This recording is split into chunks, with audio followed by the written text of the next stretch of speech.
All right. Good morning, good afternoon, good evening to you all, Niger Watch family. How you guys doing today? Happy weekend to you all. Happy Sunday to you all. Today is 24th April 2022. We are back here again today. We're going to be talking about the things that is affecting many people in Africa, especially our own country, Nigeria. I have my brother who's going to be moderating this particular program. Leftist Etoya is right here with me. I'm just going to join him to do like 5 to 10 minutes, then I'm done. Thank you very much, my people. Please help us to share, like, and let others know that we are right here, right now. How nowadays? Anybody right there? If you're seeing me, just say hello to me and let others know that we are right here. The link, please help us to share. Hit the like button. I'm going to be welcoming my brother in right now, Leftist Etoya, so we can just go straight to the point. Let me go to the comment section to see those that is right here with us. 1 minute, my people. 1 minute. I need to sort something out here.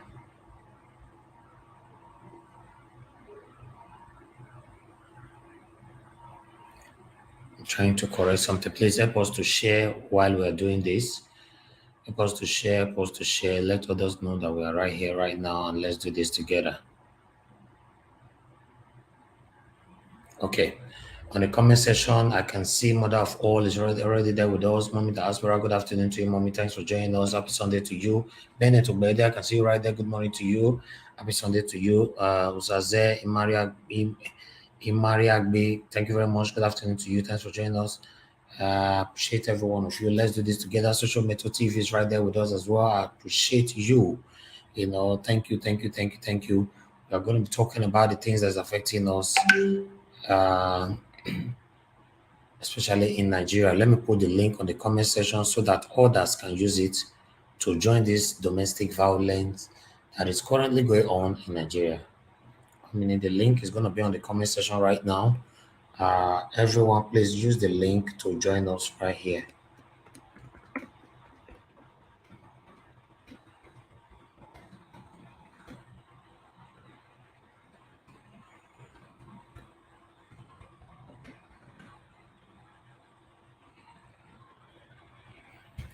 All right, the link is right there on the comment section, please.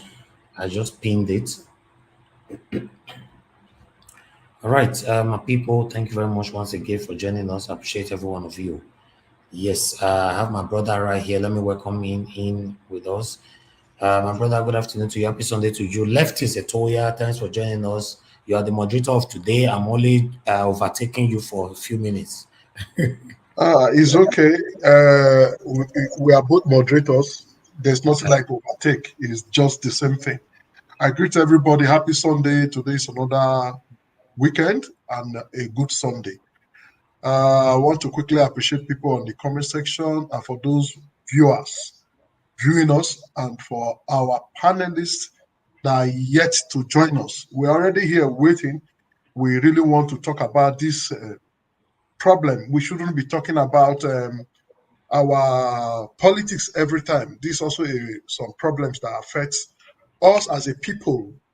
Family unit make up the community, and as such, if this is a problem affecting the community, it means it's affecting the whole unit in general. But again, it's not only Nigeria that we experience, it's just that it is more because of the law and rules, the way we live our lives there.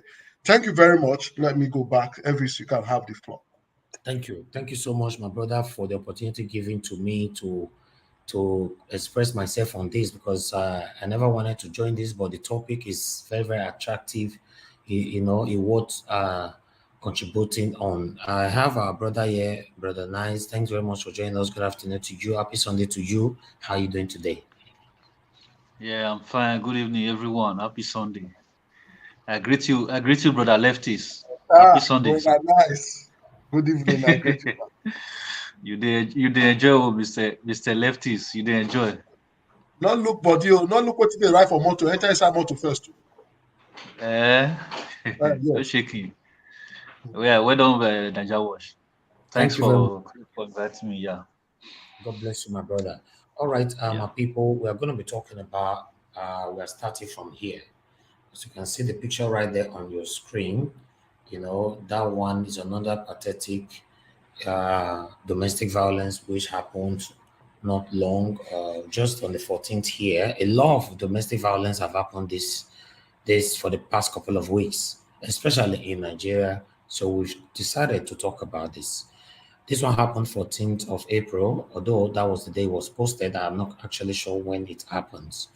The statement right there, which I'm going to put it on the screen. This is the same woman with her husband right there, but I'm going to be putting this one right there on the screen. Just give me 1 minute.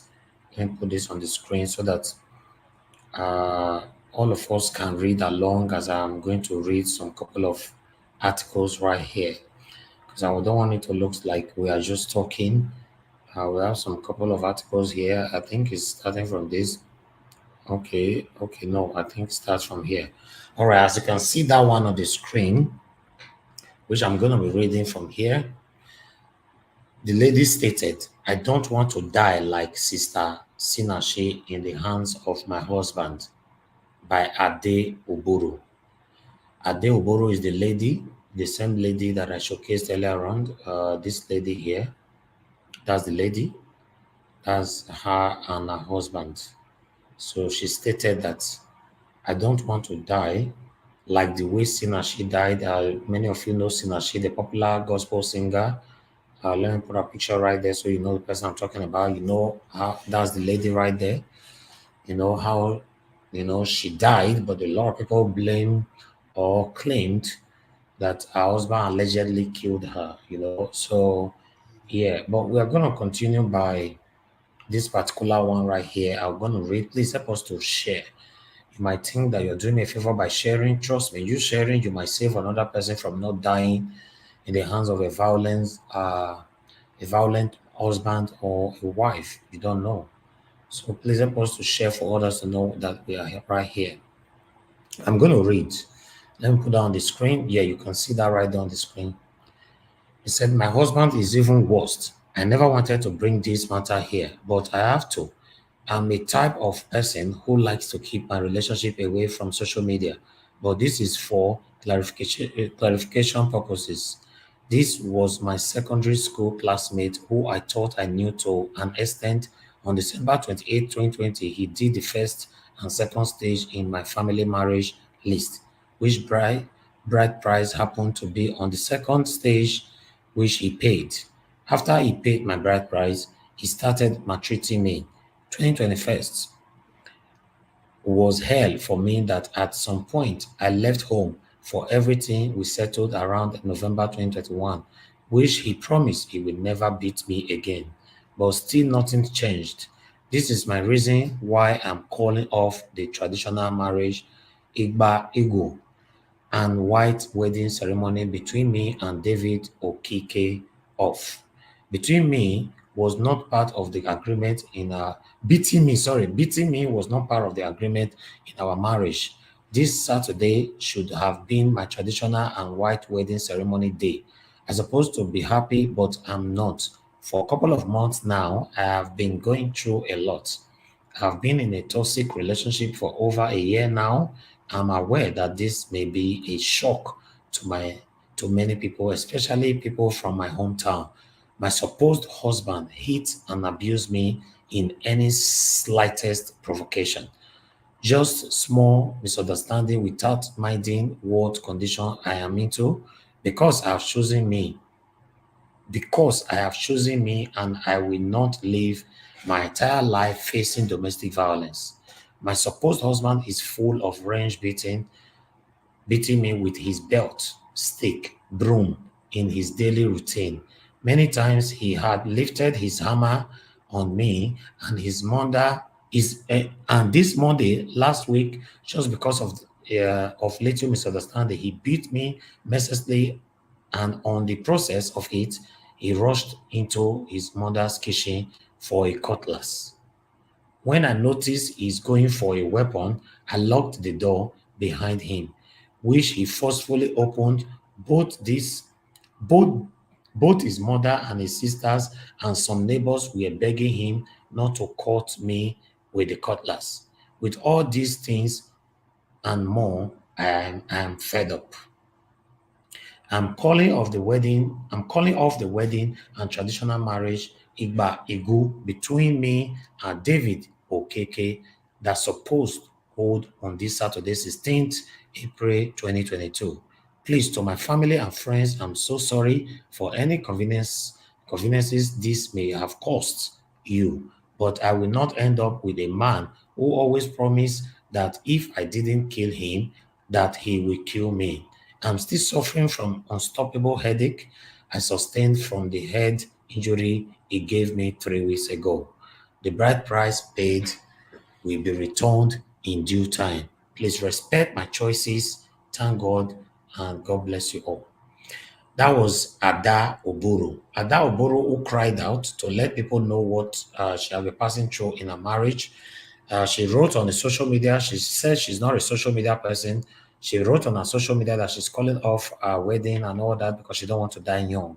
How her husband had been maltreating her and all that. So a lot of things are going on. A lot of people are passing through so many pains in their marriages. Even the men as well, they are passing through a lot, but we are not too sure. Although, statistically, if we have to look at it, the men are the one actually putting the women in more pains. If you are right there on the comment section, please, we would like to hear from you. Leave your comments. Encourage us to do this. In fact, share and let others know that we are here because we don't have enough people watching us right now. I understand if it's politics now, everybody will packed out. But trust me, these are the things that is affecting, especially our sisters, our mothers. Many of them are dying in silence. Now we are going to be moving to another one right here. There is another one that I would like you to see. This one is also a wahala, you're full everywhere. All right, this one is also canceling a wedding. Okay, let me see if I can put this on the screen as well. Before we have someone, please, lefties, help me to accept people to the screen while I'm trying to sort this out. Thank you. Okay, let me see. Okay, yes. Okay, value. All right, let me just put this here. This is a very, very serious case, my people. Please join us and let's do this together. We have to stop this if we can. If we don't give awareness to the numbers of of people that are dying every day due to domestic violence, trust me, we all might be in pains. This is another one right here who wrote that, but that's the lady. And that's she and her supposed husband. She also cried out and put it on social media, which I'm going to be reading right now. I'd like to just put a little one right there for you so that you all can know what I'm talking about. Brides who cancelled our wedding speak again. David Okeke, I'm not your enemy. Okay, the same lady. Good. David Okeke, I'm not your enemy. Sorry, I can't marry you. Ma Osinashi, Iwanshuku, you didn't die in vain. God used you to save me. I will always remain grateful. I wasn't strong enough to call off the wedding at first. My intentions was I am ready in this mess. If eventually we got married and everything keep being bad, if God wishes, we will go our separate ways. That was why at some point I started fighting for court marriage, which with both the help of our church pastor and my supposed husband, immediate elder sister, he accepted to do the court marriage with me. But the unfortunate coincidence happened that same my minister Osinachi Iwonshoku death surfaced the internet. It was the same day my supposed husband beat me again, mercilessly, and it was his immediate elder sister that even pushed me into their own room and lock the door in order to protect me. I wouldn't expect them to be truthful about if their brother always beat me or not. After all, my supposed husband is their only son and brother. After the beating, I went to my father's house. It was there that my little sister called and I was like, Mom said David beat you again. I didn't say anything. She went ahead and told me to check the internet that the popular singer who sang Ekoeme is dead. And they said she was killed by her husband just the way David is beating me. She asked me something that made me cry. Sister, do you remember our sister, our own immediate elder sister that died? Have you ever seen her again? She still went ahead to ask me, did you finish university education to go and die? I bluntly told her I don't have MB, which she immediately shared to me. My heart was shattered, not just only for Minister Osinachi Wanshoku's death, but myself seeing my death and because of what people will say. I'm trying to walk through it. So that night, I didn't sleep. I got a rethink. I decided that if my supposed husband will be the only man that will marry me on earth, it will be better I remain and die single.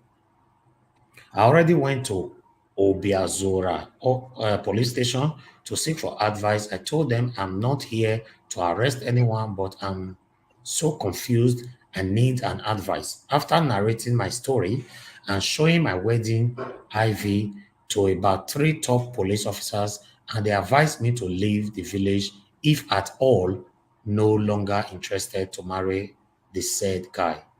That marriage is not by force. I planned leaving the village immediately, even without telling anyone, not even friends or relatives, because I knew they are going to talk me into staying back. Yes, I'll stop there for now to analyze that. He said she did not tell anyone because she know that they are going to tell her to stay back in the marriage. Do you know that a lot of us are facing pains every day? When you talk to your closest friend, what they normally say, especially when you are married, what they normally say to you is that, my sister, my brother, just take am easy, say no marriage is perfect. Oh, God go do am, God go do am. Nobody is actually telling us the truth. Because the reason why they are not telling us the truth, they don't want to be the center of discussion. In most cases, I think we should take actions on our own. If not, if you are looking for that person that will tell you the exact truth on what to do, in most cases, you will not find that person at all. Let me continue reading.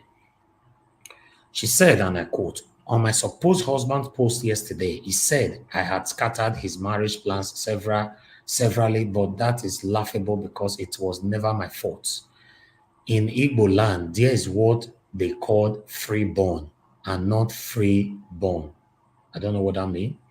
Said in Igbo land, there's what they call freeborn and not freeborn. Okay. Ohu and Mudu. According to them, is not a freeborn, and they cannot give their daughter, who is a freeborn, to him for marriage without a fighter. And this whole thing delayed the approval of the marriage. It surprises me that my supposed husband always sounds as if he's not from Igbo land and knows nothing about Igbo tradition. Anyways, because of the love I have for him, I told him not to worry that I am going to marry him whether anyone support me or not. After all, I don't believe in any form of segregation of discrimination. I divided my family to be into two just to be with him. I fought everyone just because of him. I disrespected everyone just to marry him until I convinced my mother to back me up. Thanks, mom, for always being there for us, for me and I. I'm so sorry, mom, that I failed you. Back of the subject. Matter after all, my fight and I succeeded for the marriage to hold. He turned against me. All right, this one is long. I'm going to stop that right there. We have a lot to talk about. It's very, very long. She left so many things. That's the lady there when she was in the hospital, when her husband maltreated her some time ago. We also have a pastor who commented on this. We have a pastor who actually commented on this. 1 minute, my people. Let me put this. That's the pastor right there. I like what you have to say about. I'd like to read what they have to say about domestic violence. That's Pastor Paul Eniche of Dominis International Gospel Center. He said, let me put that on the screen as well. Give me 1 minute. Let me do this. Let me see if it's this one, not that one. I'm not worried. I'm just trying to look for what. Okay, not that one. Wow, to control these things is not very, very easy. I thought I was having it. Okay, yes, I got it. Let me put that on the screen now. Please help us to share. Let others know we are here. I know today is Sunday, but we don't have much people listening to us right now. This could be helpful. We want the ladies to join us here so that we can talk this all together. If any lady in the house, you have anything that we all can learn from on this one that is going on now, please join us and let's do this together, my people. All right. Okay. I'm going to be putting this on the screen right now. Let me see if it's this one. Okay. Yes, that's it. That's it there on the screen. I'm going to be reading from here. It said, man who slaps in courtship can kill in marriage. Man who slaps in courtship can kill in marriage. That was Pastor Eniche uh, Paul, Pastor Paul Eniche of Dominis International Gospel Center has advised spinsters to be conscious of warning signals when in courtship to avoid domestic violence. This is coming days after a gospel singer, Osinachi Nwachukwu, died after a fight with her husband who had allegedly dehumanized her severally. The husband, Peter Iwanshoku, has been arrested by the FCT Police Command. The command spokesperson, DSP Josephine Ade, who confirmed the arrest, revealed that investigation is currently ongoing. Meanwhile, Pastor Eniche name has been dragged on social media for allegedly failing to advise Osinachi, who was a music minister in the church, to leave her marriage following violence. The pastor, who has kept mum on incident, however, on Monday morning posted a video on his verified Facebook page where he was captured advising youth to avoid partners with indication of violence. So, my people, I will stop that right there so that we can move on. There's a lot of people going on right now. We also have this one. This one also cried out. We are not too sure about the information of this. This one cried out that my wife beat me up. Mhm.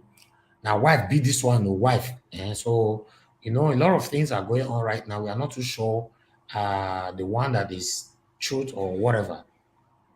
I will read this one for you from here. My wife beat me off. I am 33 years old man and my wife is 24 years old. We are 5 years of marriage. 33 years old man and 24 years old. Okay. We are okay. I'll go on. Okay, my father-in-law is a very wealthy businessman. He said he paid us for a well-constructed plot and we lived peacefully until our first daughter was born.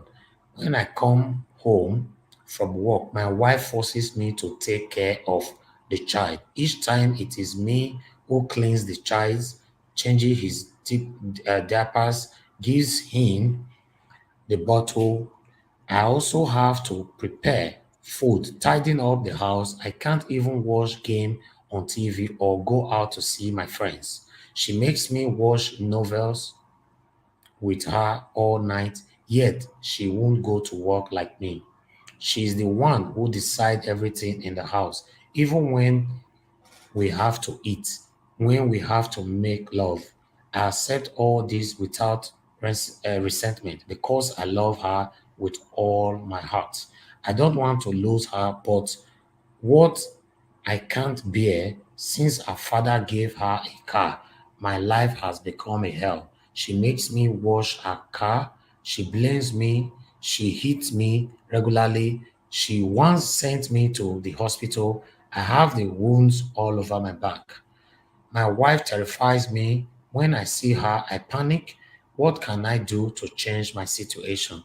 Because I love her, I don't want to lose her. Even when my family members told me to leave her, but where do I go if I leave her? I need help. This is another one. To be honest, I have to stop it right there because there's a lot of situation that's going on now. I want you all to contribute to this. Thank you very much, my wonderful family that's joining us right now. Please help us to share and let people know that yes, a lot of people are passing through difficult times. So I'm gonna go back to Lefty Zatoya to take this from here to decide who to talk next and all that. I'm still here. Thank you very much, my people. God bless you all. Yes, thank you very much. Well, before I continue, I want us to quickly look at the topic of today, what we are talking about. So we are talking about the causes of and effect of domestic violence and what bears to mind. What is domestic violence? What do many of us understand by the word domestic violence? Well, checking on Google now, Google tells us that domestic violence is violence committed by someone in the victim's domestic circle. This includes partners and ex-partners, immediate family members, other relatives, and family friends. The term domestic violence is used when there is a close relationship between the offender and the victim. From that, we now know that domestic violence doesn't just happen when you don't know these persons, when you have no connection with these persons, when you are not family friends with this person, when this person is not your husband or your wife or your fiancé. It does just not happen. That's why it is called domestic violence. Now, we just said what are the causes and effect of domestic violence. What do we? Sometimes I wonder. We just Elvi just read one now. Domestic violence don't just mean that it has to do with just the woman. Sometimes we men suffer sin, but the truth is, a lot of men that suffer sin doesn't cry out. A lot of men suffer domestic violence, but because you are a man, nobody will believe you if you cries out. So it's not just only women that suffers domestic violence, but women are mostly the victim because it's assumed that men are strong. So because of that, whatever the woman says is the truth. But now, what are some of these causes? What can cause domestic violence? Some target to poverty, some targets to belief, behavior, way of life, traditional belief on way of life, while some targets to drugs. Yes, all this can cause domestic violence because when we're growing up, some of our parents, our grandparents, actually suffered what we call domestic violence. But because they are the women, because as of that time, it is believed that the man has the right to do whatever. There was not just this gender equality thing. There was no this cry of gender. So our women were submissive. When they go wrong, they are beaten. They are beaten. So as of that time, it was not a big deal. It was like a tradition until we begin to discover that no, this is not right. Some men took advantage of it to be misbehaving and overdoing it. Some drug can also cause this issue. Either you are a woman or the man. When you are involved in drugs, we all know what it takes when you become an addict. When you are frustrated, you can come home and vent your frustration on your wife. So also the woman or your husband. Poverty in places like Nigeria can also lead to domestic violence, frustration. Just like what we just read, poverty can lead to it. When a man has no job and the woman is the one taking care of the man, you understand? There are things the woman will say, I want to take over the leadership of the family. And the man will say, no, forget I have no money, I'm still the man. So now we're going to be discussing this in an extensive way for better understanding, way forward, and what do we think we will do. First on our list is Brother Nice. Brother Nice. Hello, I'm here. Brother, can you hear me? Yeah, I'm here. I'm hearing you. Yes, thank you very much. You're the very first person that came online, so I would want you to talk. But before then, please give me 1-2 minutes to quickly look at the comment section and see the people there. I can see Bennett Obede. If I'm mistaken, yes, I'm correct. I can see Mommy Diaspora, yes, Mother of All. I can see Social Method TV, yes. I can see Osaze Mariagbe, yes. I see you. I can see Henry O. I see Fred Omo Refe, yes. Osaibovo Okongai, I can see you. Patricia Enofe, thank you very much for being part of the comment section. Who again? Don't like to watch. Thank you. We see you.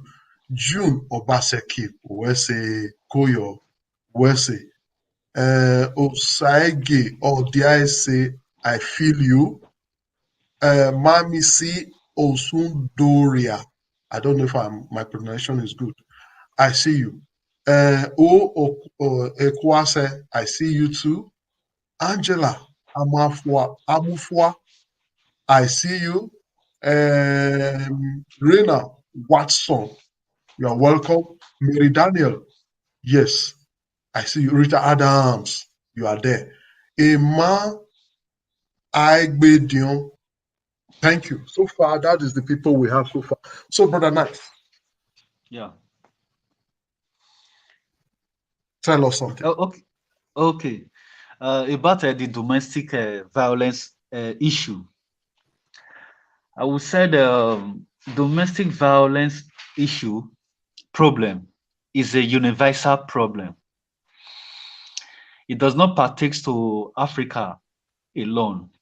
But the reason why Africa own is more severe, I think, like as you said before, I think poverty is a real factor. It's part of it, and we still live in a society of impunity as well, where people don't respect law. You understand? Normally, law can regulate this problem. Like if you look at the Western world now, you cannot dare and beat a woman in Western world because there's a law that regulates those kind of situation. So the law, because they know that the two gender, the women are more weaker compared to the men. So what the government now do, they now use their law to strengthen the women so that there will not be domestic violence towards the women. So they use the law to protect them. So that kind of thing is supposed to be in Africa as well. Because if you see, majority of the victims are the women. So the law they're supposed to put law in place that will protect those women against this domestic violence. It's very important. So, and yeah, poverty is a big factor concerning about this thing because okay, if I think you will remember during the lockdown, during that lockdown, there was a lot of domestic violence were very increased in different parts of the world because the men, they have nowhere to go. They were all day around their family. Before you know it, the man get angry, descend on their wife and their children. Some of them even beat up their children. You understand? So there's a lot of problem, and that problem is anything that can regulate such problem. It has to be law. It's law that can regulate it because in Western world that one is already existing. So they need to do the same thing in Africa to protect those women. Because for me, I believe any man that beats woman, that man is a coward. No matter what woman will do, you need to avoid it. No matter the provocation, for you to lay your hand on women, I prefer as a man, just ignore that woman. Or if she provoke you, leave the house for her. You can go out and take some fresh air. Whenever you come back, that tension will die down. You understand? So instead of descending on your wife, your children, and all those things, it's very, any man that do such a thing, that man for me is a coward. I don't like any man that beats woman. You understand? It's very for real. Since I've born, I was grown up, I've never touched a woman, because whenever they stand before me, I always see them that they are more weaker. So the way I will respond to a man like me, if I cannot do the same thing with a woman. So any man that really know that he's a man, you know, he don't supposed to beat a woman. Any man that have dignity, he don't supposed to beat a woman. Any man that beats woman, that man is a coward. You don't even supposed to talk in the midst of men. That is how I see it. Okay. You understand? That's That is how I good. see it. Thank you very much, Brother Nice. Brother Nice, you just said that any man that raises his hand up on a woman, that man is not fit to be a man. But now, Brother Nice, what about any woman that raises her hand up to beat up a man? We will come to you later. So first of all, we will come to you. Let me quickly welcome some other persons. We have after you we have Machiavelli. Machiavelli, are you there? I just want to welcome you. Then we have Akin. Akin is in the house. Akin. Hello, Akin. Okay, maybe Akin is not there now. Then after that, we have Engineer Ken. Engineer Ken, Hello, good morning, everyone. I greet you, sir, Yes, sir. and happy Sunday. Same to you, my So brother. after Engineer Ken, we have Madam Rita. Madam Rita, you are welcome. Thank you. Good morning. Happy Sunday, everyone. Good morning. Madam Rita, to say you not come today with for quarrel. Then With after for Madam quarrel, I Rita, don't wait for you, because this one on a topic. it is I don't. after. You see, I they defend una. I they defend una now. You see him. I don't know. I am having a feeling that many of the men here think that this is one heavy feminist coming. But Yes. you want Yeah. that it's not good for a man to raise up his hand, but you are the one Yeah. antagonizing Sister Rita. I do want to I just yeah. No. My own is it. What I mean that she's supposed to. Let's move forward, please. Let's move forward. All After right. Rita, we have Midwest. Midwest. Thank you, my brother. Good evening, and thank you, the panelists, and everybody that is watching us and listening. We say we thank you to every one of you. Thank you very much. Then followed by the Irish World. Good day, everybody. It's good to thanks for having me, and I welcome all the whole panelists, and I send greetings to the viewers and the people from the comment section. It's going to be a nice program and a very important topic that, for me, is long overdue to talk about this topic in this channel. Thanks for having me once again. Then we shall all welcome one new panelist. I've never seen her join us before. This is Madam Emily Germany. Madam Emily Germany, can you hear me? Hello, Madam. Okay, maybe she's not ready. Maybe she will join us later. We have Wilfred. Hello, Wilfred. Wilfred. Okay, anyway, if you are not talking, please mute your microphone to avoid background noise, distraction. We shall be moving up to Machiavelli. So Machiavelli. Hello, Machiavelli. Israel. Oh, I think Israel is strongly with his network. then we go straight to Akin. Akin has left. Oh no, what's happening today? Okay, Engineer Ken.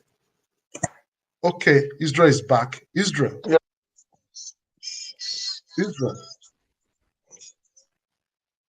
Israel, can you hear me? Oh, okay. It's unfortunate. So, Engineer Ken, please. Yes, my brother. Good morning. I'm on my way to church. Anyway, what I need to say is this: domestic violence is a very, very wrong thing to do from the both parties, either the male or the female. But sometimes, anger do comes, as a man. Not that it's not good to beat a woman is very wrong, but at least sometimes you can slap her. When you slap, walk away. That doesn't make you. Don't do more than that. I won't lie to you. I will come to this show and start preaching all goodies. And sometimes some women knock too much. Understanding makes a lot of differences in relationship. When you both caught each other, in the beginning, you have to understand yourself. You know, minus he has a good job or she has a good job, parents rich, take those ones out. Is he a hot tempered man? Is she a hot tempered woman? Can I cope with this? Because marriage is not dating; it's a long term process. If you know you have a man that has a hot temper and a man that doesn't like nagging, you as a woman, you have to control yourselves. The Bible, God Almighty that says that a woman is a helpmate. She's there to support you. That doesn't make God. God is not stupid for using that word. But some women take a place of a man in the sense to control the man. In the sense that when the man is talking, a woman will tell, shut up, who do you think you are? You know, who is you? Who is this? So sometimes some men cannot control it. Some men cannot help it. The man will like, no, oh, you've been doing this thing before, and I'll be keeping quiet. Today, I'm going to prove myself to you. So women has to do a lot of work in this. But if you see that the man is not like that, and the man is just a troublemaker, the man is just there to fight you at all time, then you have to speak up. You have to speak up. Like what happened to Osinachi. You have to speak up. You have to consult your family. You have to let them know this is what you're passing through. That if that man cannot stop, you have to walk out. Very compulsory. You have to walk out. My mom used to say that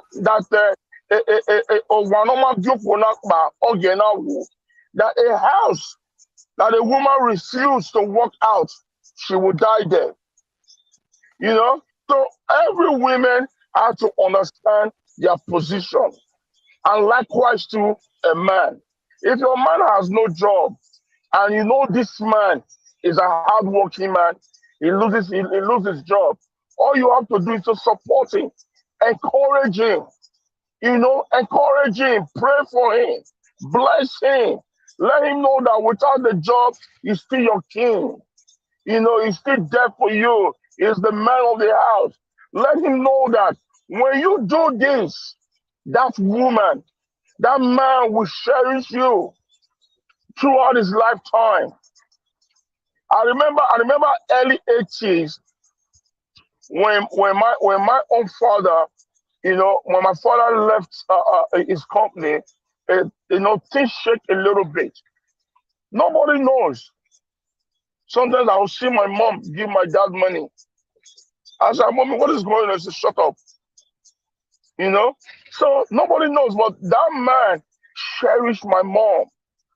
I know a couple of times when my dad, brothers, family members say, you didn't marry no more that wife. Look at all these small, small girls. Carry one. And my father said, no, no, no, I'm okay with my wife.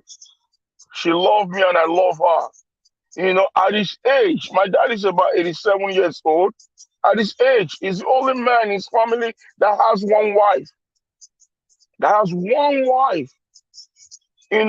Not because my mom was an angel, but she knows her duty as a mother and also as a wife. So most female these days does not know their duty as a wife. Like that, our brother that needs a help. That dude is suffering. What I would tell that dude does is not. He didn't love the wife like that. He just loved that girl because of comfort from comfort from our parents. That our parents is there to sustain them, give them money.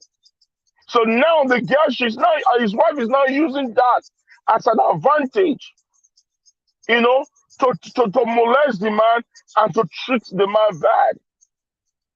And if you check this girl very well, maybe she must also be cheating on the man, you know. So that if this brother of ours is hearing us this moment, you have to report your wife to her parents. You have to be man. You have to be man enough to speak up and report her to her parents. All right. If she want to raise up her hands and hit you, you have to stop that. And if she refuse, take a walk. Leave her Right. alone. Engineer Ken, You thank know? you very much. Yeah. Thank you very much. Let me see if Machiavelli is back. Israel, can you hear me? Yeah, I can hear you. Can you hear me now? My brother, I've been trying to call you. You were the second person, but I don't know what happened. Your network. No, it's just the network in Pluto is just kind of malfunctioning today. But thank God today is back now. Whether Okay. devil like it or not, we are going to speak on this domestic violence. Okay. He can't continue eating us like a bed bug. Thank you All very right. much, Engineer Ken, and good afternoon, good evening, good morning, wherever you are hearing us from. This is a very important topic that we need to speak of. We as a people, Africans or anywhere around the world, we need to start talking about it to sort of heal ourselves. I listened to Engineer Ken. Thank you very much, my brother. Thank you, But my one brother. thing I have to disagree is we cannot pinpoint everything to the woman.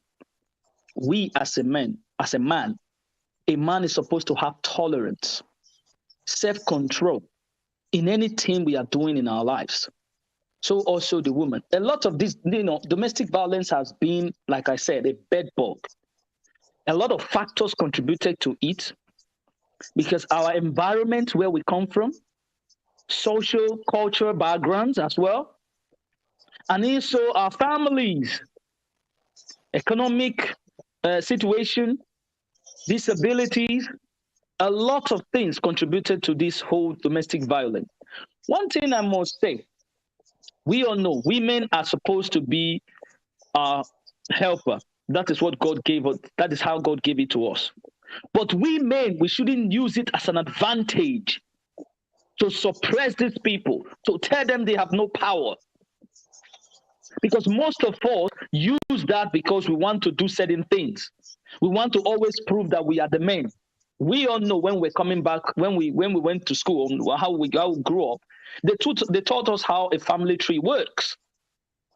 Father, mother, and children, right? But there's this thing in our blood that says man is always it's like a superpower. It shouldn't work like that.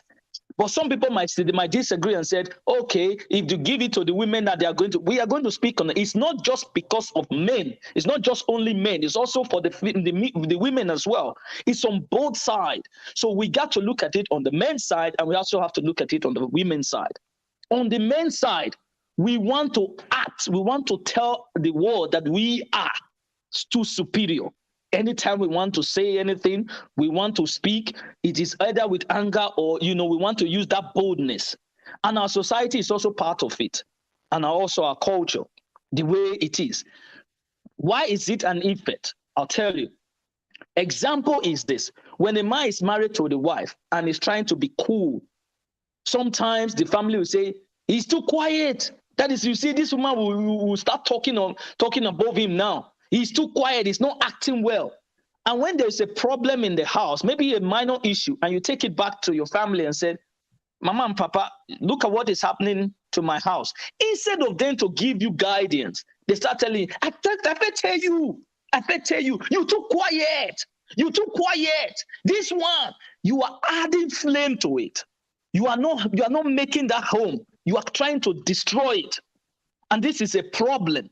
And you see that man will come back and say, because of the shade, the father will tell you, you see, you teach in a life you did. You see this kind of shade, he will not go back home. When the wife now speaks to him, because this person has been quiet, he doesn't want to destroy his house, or because he wants to have that tolerance, you see him now say, tell me like that. I go kill you today. You see, a lot of things contribute to it. And also for the women as well. Instead of going to say, let me seek refuge where my friend is, this is what is happening to me. The friend will say, my sister, I bet just stay where you do.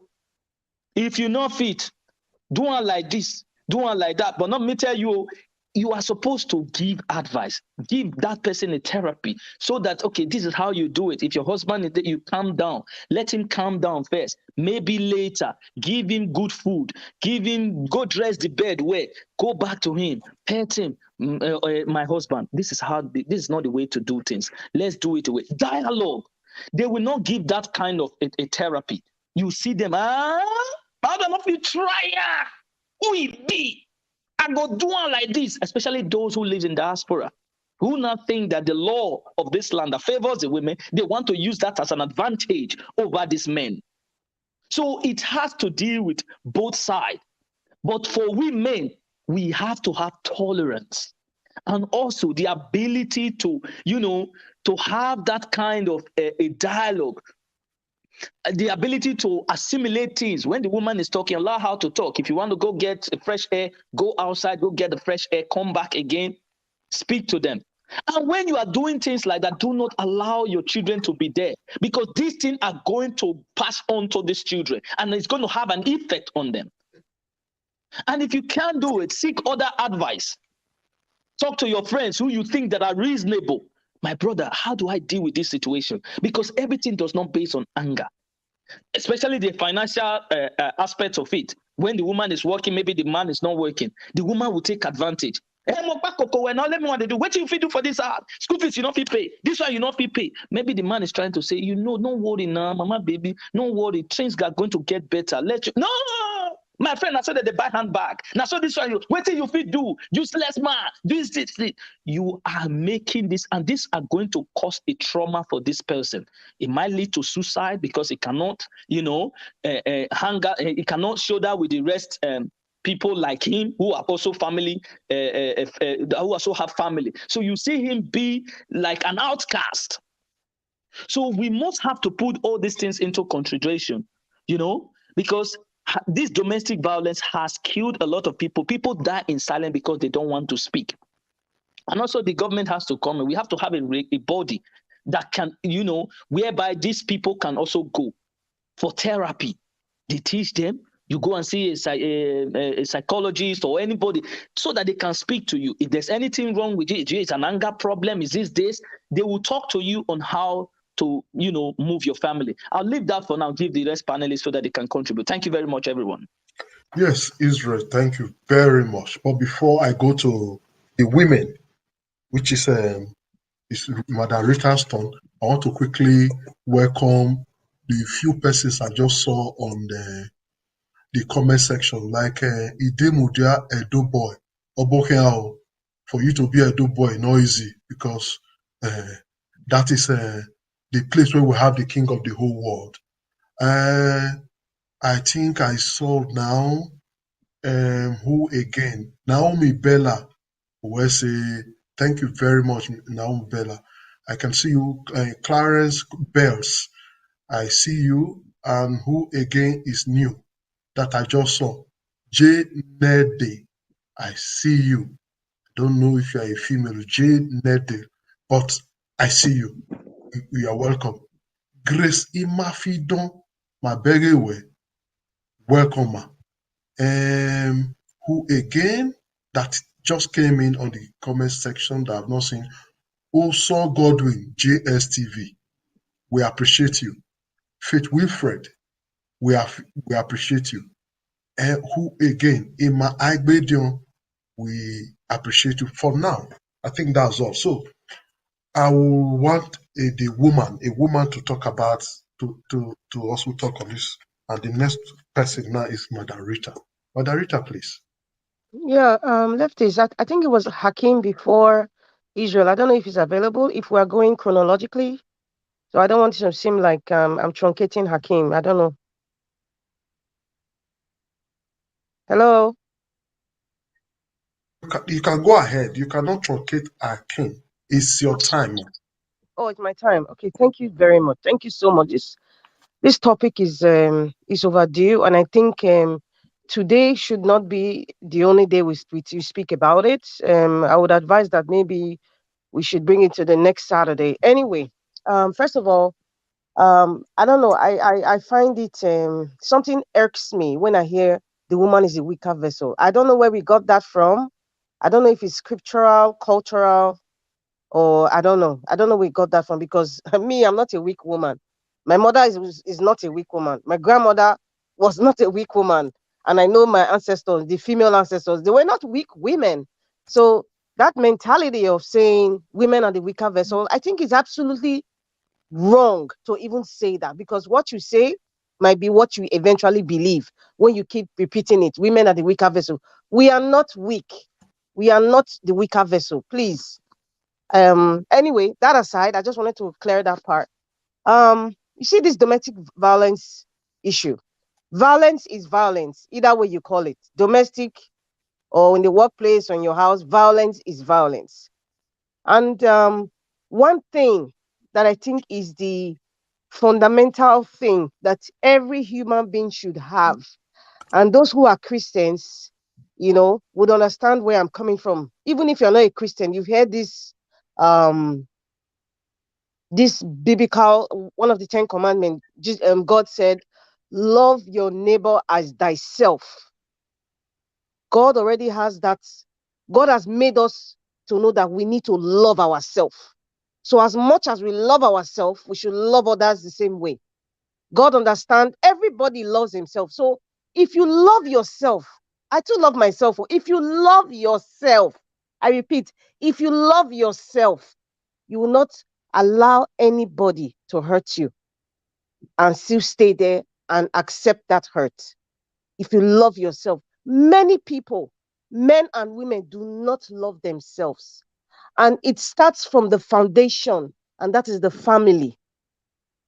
Every person who has been abused or who is the abuser, if you check their foundation, that is where you find the root of the problem, along with other social issues, compounding it like what Israel is explaining, loss of job or loss of or sickness or whatever, or maybe due to drugs or whatever. If you love yourself, from the family, we should all start training our children to love yourself and do not compromise when another person wants to make you feel less of a person or not, or to try to create that mental state where you feel you are worthless. It should start from the family. Start from the family. Love yourself. Love yourself. Love yourself. Love yourself so much that nobody can come around that your love space. Love yourself. Many men and women do not love themselves, and that's why we are facing this issue. You know what? Anybody who wants to be violent with another person already knows that they can overpower that person. That person already knows. If somebody who is a black belter, even if he marries a soldier now, I'm just using a typical Nigerian soldier now, and he marries a black belter, do you think that soldier would think that you can beat that with his wife or his girlfriend? He will not do it because oh, this woman is a black belter, she fit beat me. Oh. So any man or woman that thinks they can beat a man or a woman, they already know consciously. So if you're already conscious that this person is strong, I cannot touch this person because this person can beat me. You understand? Or we will beat each other. You will not touch that woman. But when you already know that person is weak, so that's why it's a personal decision. You take the responsibility for your action, and that's why, see what I said, a weaker vessel. We have grown up to hear that. Like I said, I don't know where that came from. You understand? Because women are our grandmothers. Even some of us, our mothers were farmers. You understand? They were, gave birth to children even when they were pregnant. It's not like these days are pregnant, you go and see doctor or ultrasound, you enter car, they will pet you. Our grandmothers in some of them were carrying wood on their head while pregnant, 8 months pregnant, trekking like kilometers from the farm to their house. So will you say that woman is a weaker vessel? Of course not. She's not. So that's a mantra. It also affects how you see women. And coming from, I want to start from the women who are abused now, the men who rather abused women. You see, in our culture, we have this thing of women being the weaker vessel, or a woman is not supposed to. A woman should know her place, or a woman cannot sit where men are sitting. That is, so many other. A woman's place is in the other room, or in the kitchen, or just to bear children. You understand? How do you understand? So those things play a part in how men now who are abusing women see women, how they perceive what a woman is. Those who are Christians, when the pastors will always say, from the Bible, it says, Christ says, men, love your wife as Christ loved the church. I don't think we understand. You see, I keep bringing this love back. Love thyself. If Jesus Christ loved the church, he's the custodian of the church. As much as he loves the church, as most pastors love to preach, love Jesus Christ, love your wife that same way.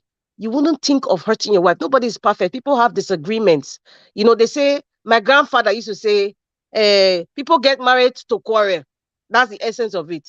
But how you solve that quarrel is not, I don't believe in bringing Mr. A or Mr. B, to your grandfather, or to come and sit down and solve your issues. No, this generation is different from our parents' generation, where they will call uncle or father or mother-in-law to, okay, these are the issues we are going. This generation is different. That's why I'm speaking about this generation now, based on what I'm saying. If people are having issues, Oyibo man will go and meet therapists. Because if you have issues between husband and wife, domestic violence, you need to bring somebody who is neutral. You need to bring somebody who is neutral to talk about the issues you guys are facing. Then okay, this is what triggers the man, or this is what triggers the woman. And that's how you can grow from there. If it's not working, it ain't working. You move, everybody, you share Gary. But this is our culture now. Nigeria, going back to Nigeria now, is all about representation in the public. People feel that having being married completes you as a woman. Or some men will say, me, I dey stand when I dey piss. Woman, when they sit down, when they piss, I'm better than the woman now. I'm over the woman. No, feminism. Many people don't understand this feminism thing. See, my brother, there's a whole lot of issues surrounding this domestic violence. It stems from the home. If you think of how you were raised, how did your father treat your mother? You understand? How were your uncles treating your aunties? When there was issues, when you saw the elder sitting down, how did they treat your mother? Did you make your mother kneel down when she was not wrong and beg your father? So when you see those things as a young man, you're already having the notion of how you should see a woman. So coupled with social issues, if you are aggravated by your wife or by a woman, because of that home bringing of how you saw a woman, you would think you have a right to hurt her. You would think you have a right to treat her the way you like, whether she likes it or not. You have that perception of women are the weaker vessel now. But it stems from the home. I don't want to elongate it, but I'm just saying, I just want to say it comes from the home. Yes, From thank the you. home. Thank you Love very much. thyself. Thank you. Thank you very much, Madam Rita. Extensively say a lot, because you are a woman and we are talking about majorly the things women pass through, though we don't know if men pass through them, or people, the world don't care. I will come back to you later because you said a lot. But meanwhile, we'll go back to let's give Midwest Republic the opportunity to air his opinion. Midwest Republic, please. Thank you, my brother. Good evening, my panelists, and thank you very much, the listener, for the time you people spent to listen to us. This issue is a very broad issue. It's very big. It's a global issue. It's not only peculiar to Nigeria, because I will use some advanced countries as an example. When I came to Spain some years ago, the most common problem or crisis in that country was domestic violence. Not by beating. The law forbid a man beating a woman there. You can't even, by Spanish law, you don't shout for a woman. Shouting for a woman can put you in long-term jail, not even beating the woman. So I knew that by opportunity, the woman was trying to save me from my error. So in Spain, when I came to Spain, what the Spanish normally do, you will see them, some of them that live upstairs, they will just tap the woman there and throw her from the window, and then they will call the police by themselves. It means they have made up their mind to go to jail for their action. So what we really have to guide, having said that, let me go back to my country now, Nigeria. Most of these domestic violence is of different kind, because we shouldn't make mistake. Because this issue, I've seen pastors, preaching over it. If the marriage is not working, if the husband do this, just raise up his hand, just leave the marriage. And most of these same pastors, if we want to rewind their video, they are the one that were preaching to people, look, if you divorce, you will not go to heaven. Some time ago. So they are not able to balance this very particular issue with the word of God. And it's going to be a problem to the society. Because I've never seen a marriage where the two couples don't have issue. Domestic violence is not by raising hand. You can torment somebody mentally. And most of this mental torment led to this physical violence we are talking about. So, and if you just want to talk about, that woman hit that man and that man hit that woman, then we are missing the entire point. Because it starts from somewhere. And the boiling point is the state of the mind, which is the mental issue I'm talking about now. And for so many years, we have demonized our culture. And those people who build those culture were not opportune to be educated as us. But we just decide to be scraping them away. It's of devil, it's of this, it's of that. Instead of we to look at area that is not good and amend them and let it work for us as a people. We are talking about marriage here. I gave an example the other day. I was reading a book here in Europe. The country that have less marital issue as far as the advanced world or Western world is concerned among immigrants are from India. Now, I discovered one thing about these people. They hold their culture so esteemed. They dress the way they dress from India. Hardly you see them, they are women, although they dress sometimes like a Western, but they love their culture. I'm not saying they are perfect. But ours, we copy things that we don't really know the root of how they get to where they are. I disagree with you for that Indian own. I disagree with you. Indian way they keep their women here. No, please wait. Let me land. Let us not put it on argument. I saw it in the statistic. You can also give your own point. So now, I'm not talking about Arabia. I'm talking about the Indians from the book I read there. I read about statistics. So now, if you look at the entire country where we are coming from, the tradition doesn't guide the heart of the people any longer. We have associated ourselves as a Christian. The pastors themselves, they have made church itself to backslide to a point that people don't even know what is called Christianity, because Jesus Christ used marriage. Apostle Paul used marriage, love of marriage, to describe Jesus. He has nothing on this earth to use as an example. He went to love. So he used it as an example for us to know the importance of marriage in our life. There is no way two couples can live together and one day they never have differences. I keep on saying it, just as Mr. Engineer Ken said it. Occasionally, there can be some verbal words that you don't supposed to tell your partner. But if love is in existence, respect is in existence on both parties, to get away with this little error is very easy. Instead of storing it and allowing to accumulate to a point where it becomes that meta state I talked about before.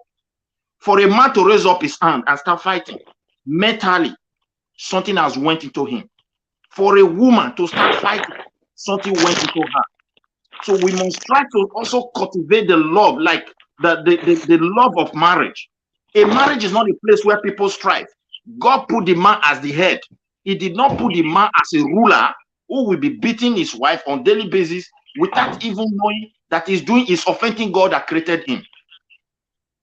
Like as I said, why do people call women weaker vessels? It doesn't mean women. They never mention the intelligence of a woman and call them weaker vessels. No, it's not based on intelligence. It's based on the strength God gave to them. I know they are strong, but if you state a man and a woman today and pick one and say, come and fight, you will discover that 95% to 99% of the men will win the fight physically if it comes to blow. So this area make them to say weaker vessel, not in terms of mental, because we need them. There are women that have contributed to this world greatly with their brain. Even there are women who have went to war to save their people. We have them in history. So when they said that women are with there are areas, that is why European, they make law or advance law to say if you touch woman, you go to jail. This is the only way they can curb this stuff. But in our own case, we have lost so many things. And the way we are copying these things, it will end up in a point where the first institution that God set up, which is marriage, will no longer be in existence. The way it is in Western world, because most of this so-called marriage they have here, and are married already, it don't even, is like a thing of the gun. They do living together. The remarriage contract designed by Constitution, nobody want to go to that one again because things are changing. So we need to see it very big because it's more than somebody taking the life of his wife. But what I will tell the women is this: when a man turn you to a punching bag, my dear, go just look for a way to leave that place. Because some men, they never brought them up like a real human. Likewise, women who insult you on daily basis, because the more the woman, if you are the type, there are some men you can insult them, they don't count it to be anything. If you are the type naturally as a man, they raise you up, you hate insult, and your wife is good in giving insult, you should know that this thing is not going to work. The foundation, as one of our sisters says, it also matters a lot on both sides, both the man and the woman. So women were raised in a very abusive family where mother just called their father goat, animal, this stupid man, useless man. And the daughters grow up with all these sort of things and they take it to husband house. And maybe the man is not the type that can tolerate this because the woman will not start it from the beginning. After marriage, you start seeing strange characters. And that is exactly how she was raised. So we need to help ourselves to study carefully the kind of person that is coming to us as a partner. Some men, you can insult them from morning to night. They will not go hungry with you. There are men, you just insult them. I tell you, it's like you put kerosene into fire. They don't care whether you're in the United States. There are a lot of Nigerians who brought medical doctor to the United States, and at the end, they end their lives there. I've seen many. So these are just the thing. It doesn't even have to do with education, but we need to be careful to see whether your partner is the type that you can marry. There are women who beat their husband can accept it and see it as normal. There's no problem. As far as they keep on going, they don't kill themselves. So we need to know whom we have, because all men are not the same and all women are not the same. It depends on what you can tolerate. These are the area I feel I can go, so I can also allow other people to echo their own. Thank you. That was very nice, and that was very, very brief. I've got a question from Midwest. I got a question from Midwest. Midwest Republic. If you say the culture, our culture, has not we are trying to copycat, like you use the Indian one now, which is okay, but do you actually know that this is also one of the effects? Because most of these people were brainwashed. Because in our history, in our culture, I have never seen, and I think people can bear witness, whereby a woman is not faulty, and the man has been the one that have been abusing her. She will still be the one to come and kneel down. Do you know that? See, if you he said thank you. I will not take more. I will not take much time. Let me just break that one. If you look at my, listen No, to my I statement want to very well. finish. Do you know that I they have told you never we been supposed, listen, we supposed to remove what is wrong from the culture and build upon what is good. But instead, everything was demonized. I will give you an example. A child raised in Benin, many of them, if you say, let's go close to river to go and bath, they will tell you I will not go. And the reason is that there is demon in that river. So I don't know whether you get what I'm saying. So we should know what we are talking about here. They have demonized to do with demon. everything about us. We're talking about, no, hold on, sir. We're talking Yeah. about marriage here. Whereby there has been Oga Israel. Oga Israel. You can let other person echo their Please, view. you allow another Mr. person talk Israel, now. can you You're taking allow the other turn people's to go time. round first? Allow the turn to go round first, then we can continue with questions, I think. Please, you see how it goes. Once anybody is airing he or her opinion, just pinpoint what you think you want to ask. Then when it goes round, you can now, or when you get to your turn, you can use that point to fire on. Please, it will be very rowdy if we start to now begin to disrupt while others are waiting. So on that note, we go to the next woman, which is the Irene Ward. Please, Irene Ward, go ahead. Yeah, good day, everybody. I think I've greeted you people earlier before. My panelists, I want to thank you all. And for the ones that have spoken, I think you guys have spoken so well. Yeah, but I personally, I think we all know most of the problems that we have in this case. I think I'm going to be speaking a little bit on the other side of the problem, not really the cause. We know that domestic violence is what is a global issue, just like our brother said, and it's what most countries are battling today. So, and let's go back to our roots. I know that is in everywhere, but Nigeria women are a bit, let me say, somehow disadvantaged in that area based on our system, the law and the tradition and the religion in our society. So, with that being said, I will say women, honestly, this matter is deep, and I think we need to speak more on this. It don't have to be just one program. Women, we grew up in a society where women has been fought over the years for anything that have to do with domestic violence or failed marriage or rape, all those issues. So some will tell you, like the case of rape, they will tell you the person was being raped because of how she dressed. So in the issue of the wives, they will tell you she don't have character, she's a useless woman, she's this, that is why she's getting what she's getting. So I just want to say something. Many women have suffered, and people, so also men. I will not take men out of this, although the highest percentage normally I think is women that are really suffering this thing. Men are also suffering domestic violence in the sense that, because many people think domestic violence is by blow, slap, and kick. No, domestic violence is far beyond that. I think most men suffer psychological violence in their marriages more than physical violence. So what I want to point out there is a kind of like it's more of help or solution. I want to advise women, when you are in a relationship, you need to know the kind of person you're dealing with, and that is why relationship is important before marriage.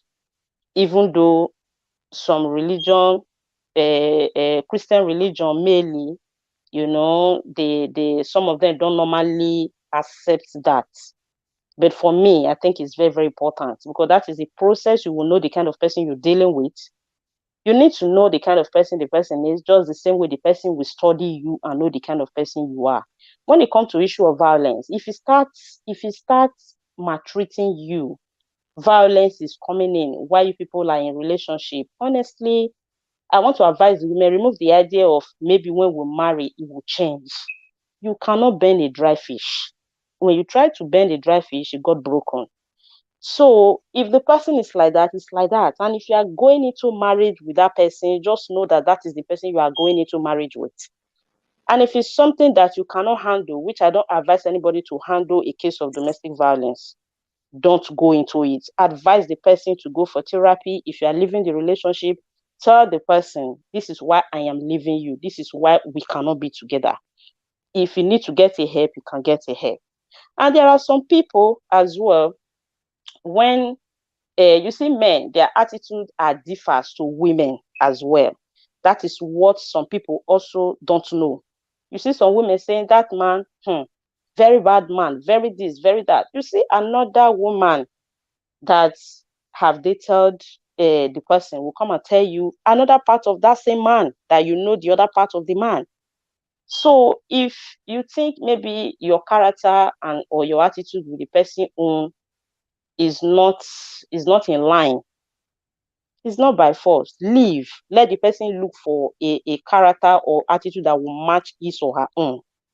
And another thing, before you go into any marriage, check out the person's background, what he has gone through, check out the psychological state, because there are some people that have gone through relationship that were very, very toxic relationship a lot.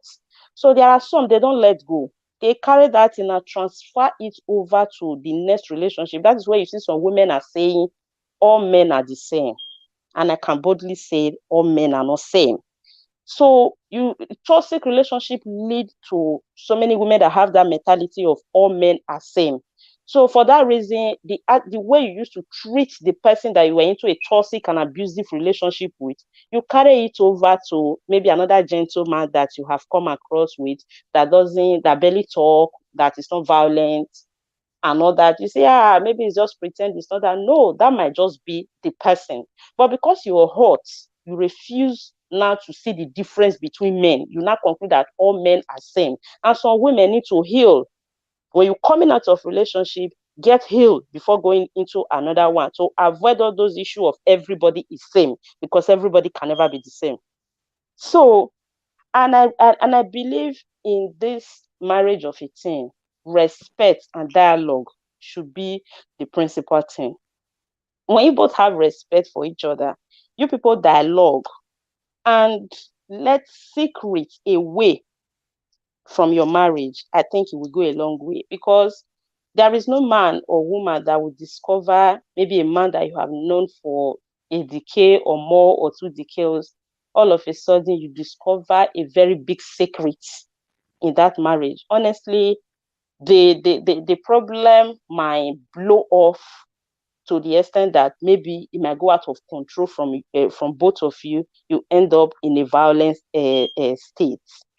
And another one, when you find out the psychological state of your partner, maybe what he has gone through before, try to help, try to see how you can counsel. Both of you sit down together, because there are some women, they will tell you, if you know I was like this before, you will not marry me. Oh, if you know that so thing have happened to me before, you will not marry me. No, I am not advising when you know a man today, tomorrow start telling the person all your life story and all your secret. No. When you see you will know the dimension your relationship is taking. If it's a relationship that will end up in marriage, if it's approaching that area, there are things you have to let out. There are things you have to let go of your past. You don't take your former frustration into a marriage. You don't take your former relationship problem into a new marriage. That one is over. Build a new home. And as for the men, we have grew up in a society where men are always like, women nag too much, women talk too much, there are actually men that nag. I've come across issues. We hear, sister, but he talks too much. Even when I'm quiet, the person will not quiet. Honestly, I think men also have a lot to do in this area, because women are different species entirely. Just the way men, there is a way they are. There is a way we women reason. There is a way men reason. So try to understand your spouse. Try to understand the kind of person you are getting married to. You try to know if your wife is the talking type, because there are so many women who talk, would like to be heard, would like somebody to listen to us, and there are some men that don't really, they are not really of that much. They don't have the habit of listening. They don't want to be talking. And also know when your spouse is ready to listen to you, when it's not ready to listen to you, so there are things you avoid in marriage, just like what the other one said. The home we also grow up, you know contributed a lot, and our tradition. Because I've heard a powerful man of one of these big pastors in Nigeria. I've read the testimony of the wife, why how she almost ruined her marriage, believing that the only way to dialogue is to fight and quarrel. There are people that grew up with that mentality naturally. They believe the only way you can talk and let your voice be heard is to fight, or is to shout, or is to quarrel. Wait.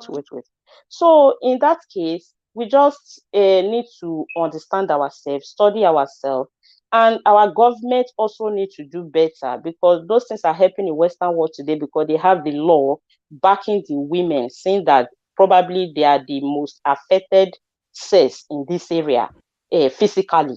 So I think if our government also tried to help a health center where maybe people that are going through all these things go for marriage therapy, involve a professional. They will tell you that is their field. They will tell you what this one is getting wrong, what the other one is getting wrong. They try to come in, they advise you. And women, get yourself busy.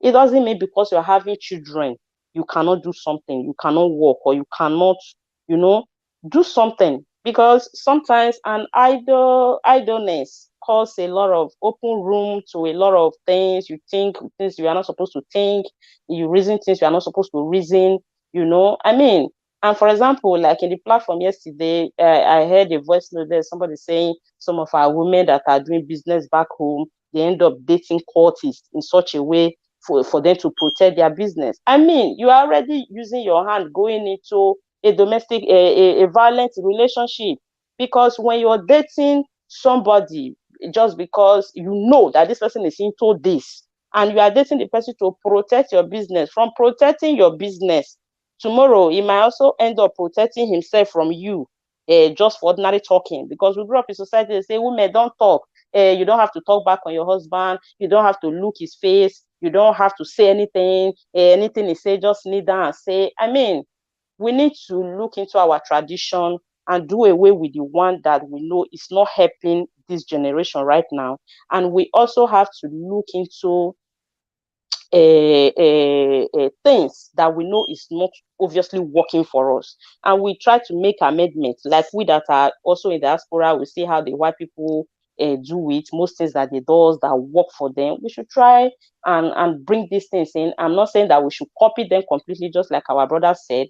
And like those Indian people that you refer to, many of them doesn't speak out. That is why it seems to make their culture working for them. If they speak out, honestly, I know quite a number of them here that what they are going through, honestly, is not funny. They are dying silently. And there are some that are physically battered. So it doesn't mean because it's working for them that made them to be on the right track. No, they are just bearing, don't talk. They have been brainwashed, just like one of our brothers said. So that being said, I think maybe when it gets to my turn again, I can say a little bit more. Thank you so much. All right, thank you, Mother Iris Ward. You deposited very well. Paco Baresi, she's not calling, she's part of the panel. I can see your write-up that this caller is just too sound. No, she isn't calling, she's part of us here. You can also join us. The link are all there for you to join. It's supposed to be another woman's turn, but she left. I don't know why. Emily German. This is the first time she came in, but she couldn't just wait. She has left the platform. So it will now be going to Wilfred. So, Oga Wilfred. Hello? Wilfred, can you hear me? Hello, Wilfred. Yes, I can hear you now. Okay, please. If you be following us, you know the topic. Very So sorry. just it's okay. Go ahead with your I opinion. greet you. I greet you. I Thank you greet very much, sir. all my brothers and sisters here. And Mr. Leftis, thank you for having me. And I Thank you greet very much. the commenters, the viewers all around. Well, I won't be long here. I just quickly want to, drop this because it's really something that is called for attention, by our Nigeria government, because honestly speaking, what women are going through, like most of my panelists, they've said it all. So I will just go, straight to what I think should be done to see how we can prevent future, occurrence of these things. You see, in Nigeria, first of all, a lot of us, we talk about the cultural aspect, and a Nigerian woman will see it as a taboo, to discuss her marital issue with people around and all that. So the taboo surrounding this domestic violence, it actually prevents discussion, and accurate data reporting, because we are just hearing few of these. A lot of these happen even in our rural areas that we don't even hear. So how are we going to deal with that? How are these people in the rural area going to get help? To resolve the tension caused by this problem, in especially we are focusing our attention in Nigeria right now because that's where we are from.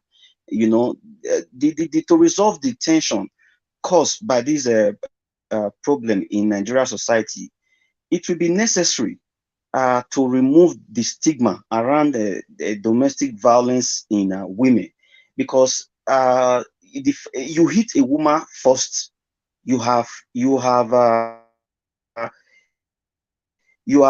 caused a stigma in that woman. That thing is going to live with her for the rest of her life. That it can make her become violence even to male partners, because it's not just only the women. So that alone, so this can practically be achieved through the creation of this government sponsored programs, because I know there is a government sponsored programs that actually deal with this, that actually address these physical and psychological violence. So that program, could be held in various communities, marketplaces, schools, because our younger ones also need to be educated. That the ones that are aspiring to become mothers, to become fathers, they need to be educated about this. Since Nigeria currently has two shelters for women suffering from domestic violence and abuse and all that, so I think the government must, prioritize the protection of victims, as it is detailed in there's a bill called VAPP, I think, Violence Against People's Prohibition. That bill, the government should work on it. It should be spread. It should be spread across the nation, so that women who are suffering from this crisis, we know where to run to, because the Nigeria, we need to let the people know that if you are going through such, there is a way you can get help. Okay, let me quickly use a case study of the Western, whereby a woman, before you even raise your hand to slap a woman, she already have her phone to dial 911. And as a man, if she do that, before 2-3 minutes, the police will be there. They will arrest the man. They will take the man. So that has put fear in most of the, though it put fear in most of the men's hearts in Western world, but we know it still happen. So if we can have such a program in Nigeria, so that women will not just be limited to that cultural thing that, hey, if like our parents would tell our wife, we have this thing that our parents usually say, once they give you to a man, you don't come back to this house, so you are not coming back, you are going, you have become that man's property. And no, that's not the way we should be talking to our women. We should let them know they still have a home in their parents' house. They still have a home in their family house. If they as they are preparing to go into this marriage, if they find anything, because marriage is an institution you never graduate for. You keep learning from your spouse every day. So if you find out this spouse is changing attitude, is different from what you used to know, all you need to do, you can take a break, go back to your parents' house, relate with them. Look, like Brother Israel, Sister Rita have enumerated, look for a therapy. Talk to these people, but then do not know how to tackle that issue. If you think it's what can be tackled physically by educating the man, by a therapy to the man also, because the man who is violence against women, he too has problem that needs to be taken care, that needs to be taken care of. So having said that, that's a VAPP law. I think the government needs to look into that way. So this program could be set up, like I said, across different localities to be educating the women, even the young girl child and all that. So that could also facilitate a partnership between some other NGOs. We have so many NGOs. That is where they need to come in to assist the Nigeria government in helping the women to know their rights, because most of women don't know their right. They think by the time they will go out and speak out, they are putting their marriage in jeopardy. No, they are only happy. They will be only happy themselves and their husbands. So that why that taboo centrally hinder women from discussing and reporting abuse. We should also focus on the men, how we can help the men also. A woman who complains about her husband's behavior to his or her family, to her family or friends, I don't think she has done anything wrong, especially when she knows that she's being threatened in that relationship. So the existing social structures in Nigeria, it really prevents women's story from being heard. I think that is where we should work on, because this case of this Osinachi that just died, if you look, the Pastor Enoche came after everything started saying this happened, they came, he listened to them and all that. But I haven't said that. I mean, the man tried, but the government should have been the major point where that woman should have run to cry for help. And that I wish, if it's a responsive government, they will take the matter. They will first of all get the man out of the house, take the man to where they can work on the man. He can spend months in some facilities where he can be rehabilitated into some programs and all stuff like that, whereby in 1, 2, 3 months he will be far away from home. So from there, the woman on she is having that confidence that by the time this man gets back home, he must have been better. So I just think the Nigeria government needs to work more on this organization to see how the women's voice can be heard, and not be hindered. I think I'll stop it for now. Thank you. Okay, Wilfred, we heard what you said. It's okay. Would have been going to no, it's Alice. Alice, can you hear me? Alice. Is Alice there with us? Okay. Alice seems not to be ready. Should that be Mr. Osazuwa? Yes, I'm ready. I'm here. Can you hear me? Okay, you're back. I wanted to give your slot to somebody else that is not even here now. Thank God you came. Okay, you can just go ahead, please. Thank you very much. I've been listening to everybody. Thank you. I greet everybody, listeners and those on the panel. Marriage is an institution. An institution got organizational charts, which has area of specialization and obligations. So we speak about women rights, women right, women. We don't talk about women obligations. We don't talk about obligations. Let's also focus on that. What are you expected? There's a way you carry yourself. So, like Miss Rita was saying, there's a foundational problem with most people. Some are coming from abused marriages, broken homes. All they've known in their entire life is violence against women. So, when you are getting married, for me, as a man or a woman, you should look out for somebody who knows his or her obligations into a relationship, not just expecting. We expect too much. Everybody wants to be loved. What about you? What are you doing to keep the ball rolling? He doesn't love me. She doesn't love me. What about you? What role are you doing? You're always complaining. You're always nagging. You're always expectant. If you must be a good person or a leader or whatever in a circle, you should be a servant. You should give. Don't expect too much respect. Don't expect too much care. If it comes, it's a bonus. You don't expect too much from people. People are like weather. You can leave the house, it's sunny. Before 2 hours time, it's raining. So some men are not democratic. They don't believe in dialogue. They see women as, as like they are not important. They are less important.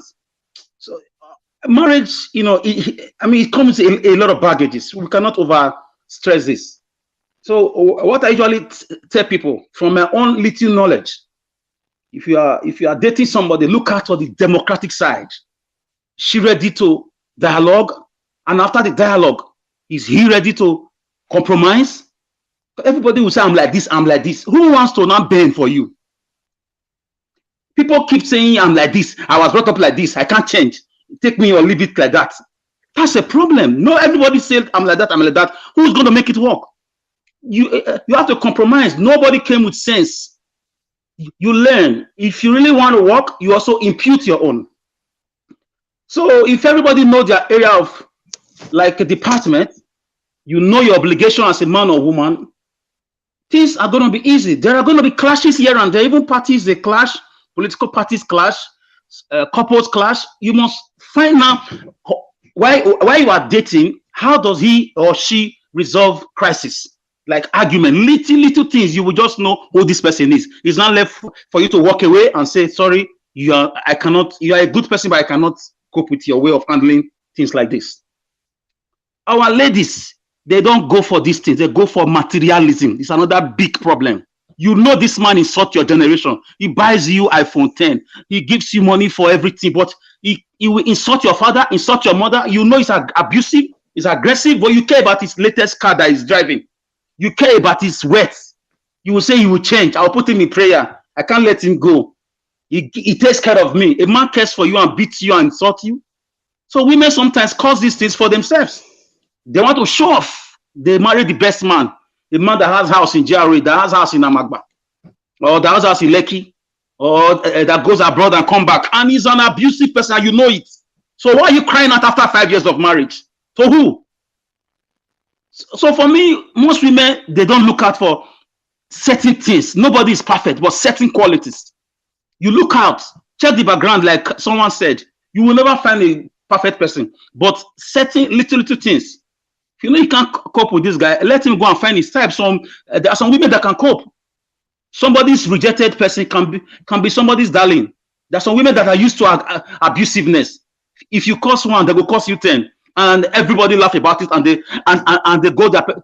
Life goes on, and they are still married. So look for your type. Stop looking at materialism, and the men should stop looking out for women who are shapy. A woman that is working. Those things are good, but when the chips are down, you will not always look handsome as a man. As you age, as a woman, as you give birth, your body will change. As a man, your body will change. Can they cope? Can you cope with this person? It's not all about being beautiful, being tall, being, six-pack and all those things. What about upstairs? What about the mind? They don't check. They don't check. If you just send money, send gifts, it's okay. If the girl comes around, she's fine. So this domestic violence thing, it can be checked when people are going to relationship or marriage, if they are wise enough to come out of that passionate. I know it's not easy. You have emotions already. Some men can pretend not in 10 years' time before they show the true color, just to get this woman. And some women can do it too. In fact, women do it more. So if you have a partner that is beating you or is raising his hand on you already, is already sorting your generation because he buys you things, walk away because it's going to kill you one day. Yes, he's going to kill you one day. It doesn't matter. If you are, it's better you have a man that is sound upstairs and he's not so okay financially and he respects you and he has prospect. You marry that one who two of you can dialogue as friends when things are wrong. Now you marry a bully that gives you everything. A man that is abusive, insult your parents. So I'll just stop there. So most women in domestic violence, they've enjoyed the milk, the sugar and everything. When the real beast from this man comes up, they start crying out. Thank you very So we much. have to look out for who we marry. Thank you. Thank you very much. Now we'll now go to the last person that came in, Okudaye. Mr. Okudaye, please. Okay, thank you very much. Thank you, Mr. Najawash. Thank you, the panelists, and thank you, all the viewers. Make I talk because many people, when you want listening to this thing, now my English, now they go understand pass. Waiting that they call domestic violence, say, man, they beat woman, woman, they beat man, or problem, the day house. Waiting cause this thing when we talk now. I hear my brother, they talk about the VV something like that, Nigeria government law. The problem of this domestic violence, now because we took copy Oyibo, we took copy Ebo too much, their law. That is why women for here, they jade their husband, they cause the man, they slap the man, they do them all nonsense. Fear not let the man talk because make it not go prison. And that is why many men for Europe now turn to prisoners in their house of their wife. You see that they craze for street, that they sleep train station. Their woman don't drive them come up for us. He get one Nigeria boy when I know. Now woman drive and come up for your house. So all these things because they want copy white man law. This law are white man tradition, which we now see our own tradition as devil. Because the white man don't let us know, say, hey, anything where black do, when he come out from the hands of black, not devil.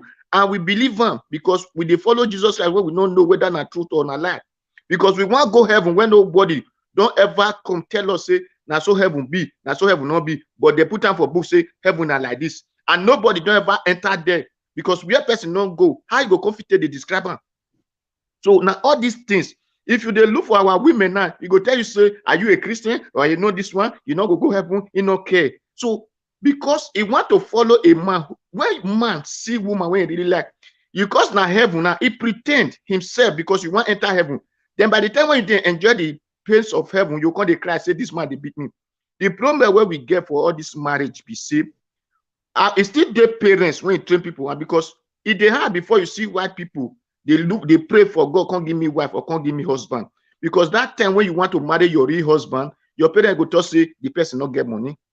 Then that time you go say, me with you will not be the same class. Ask me whether the day school. You go say will not be the same class. We are not up to the same shoe. Ask me whether na shoe whether the map or the photo they want to become. So by the time when this person don't liquidate, say it don't expire. Then at that time now, you come to look for one man when you get motor. The man when you get motor now, hello? My brother, will they hear you? Continue. I don't know the rest people. Okay. So the man when you get motor now, don't suffer for his money.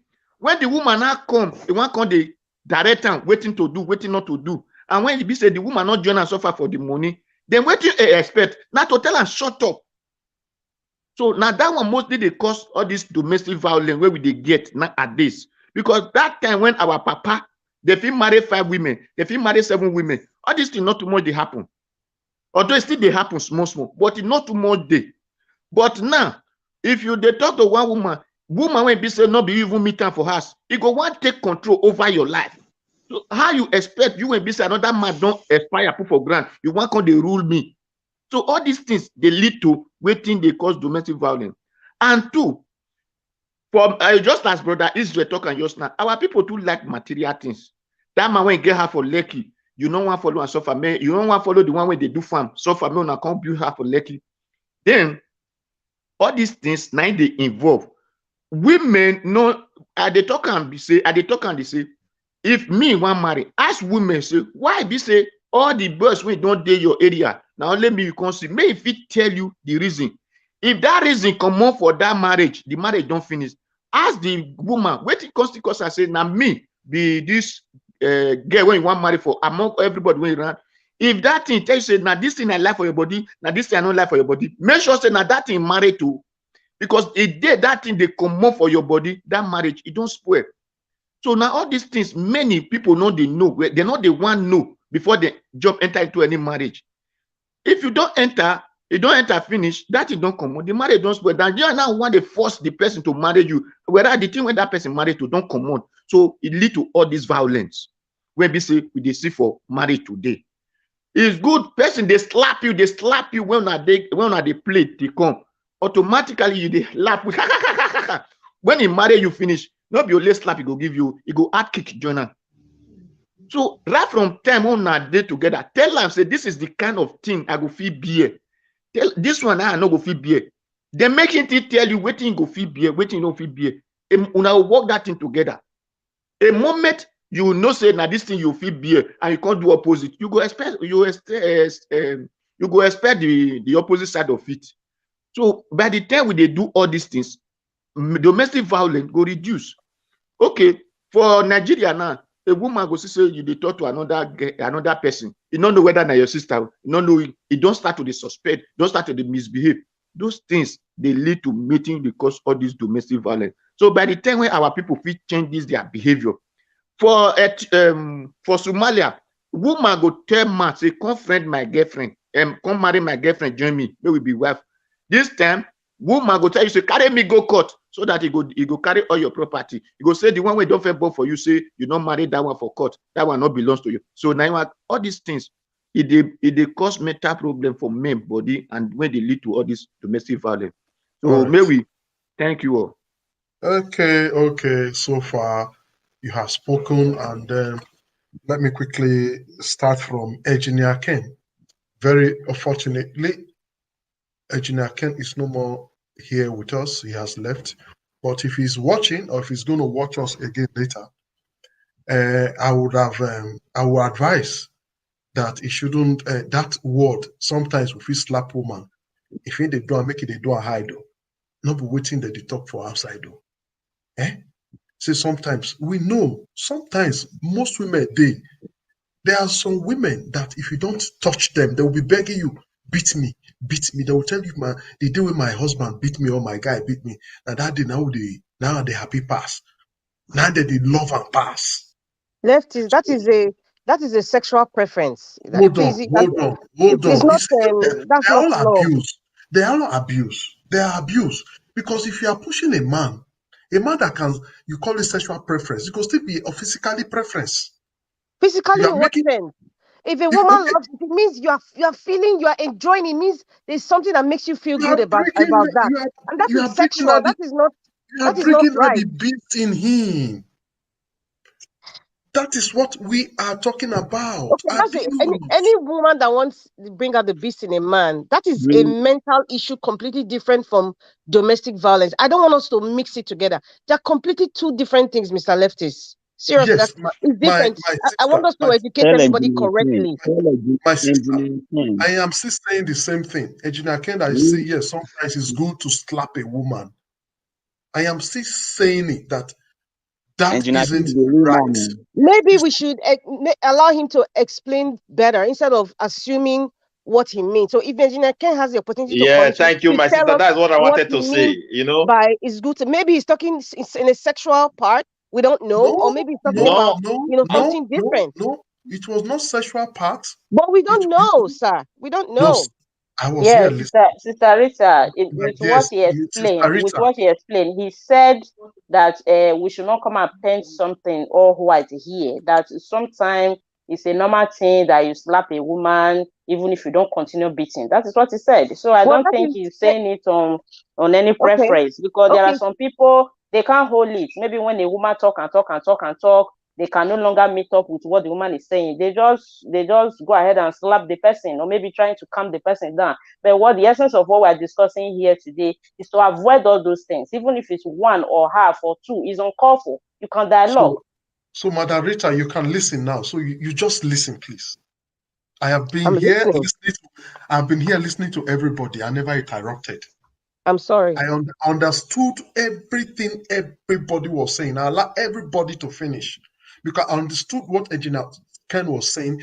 That is why, was it who somebody wanted to ask him question? I just said no. Just the way Israel wanted to ask Midwest question, I said no. Pin down everything. When it gets to your turn, you cannot quickly do your correction. I am not like one of you people. I am saying what I think. Because this problem is everywhere. In the case of Africa, they say it's poverty. Do we still have poverty in Europe? No.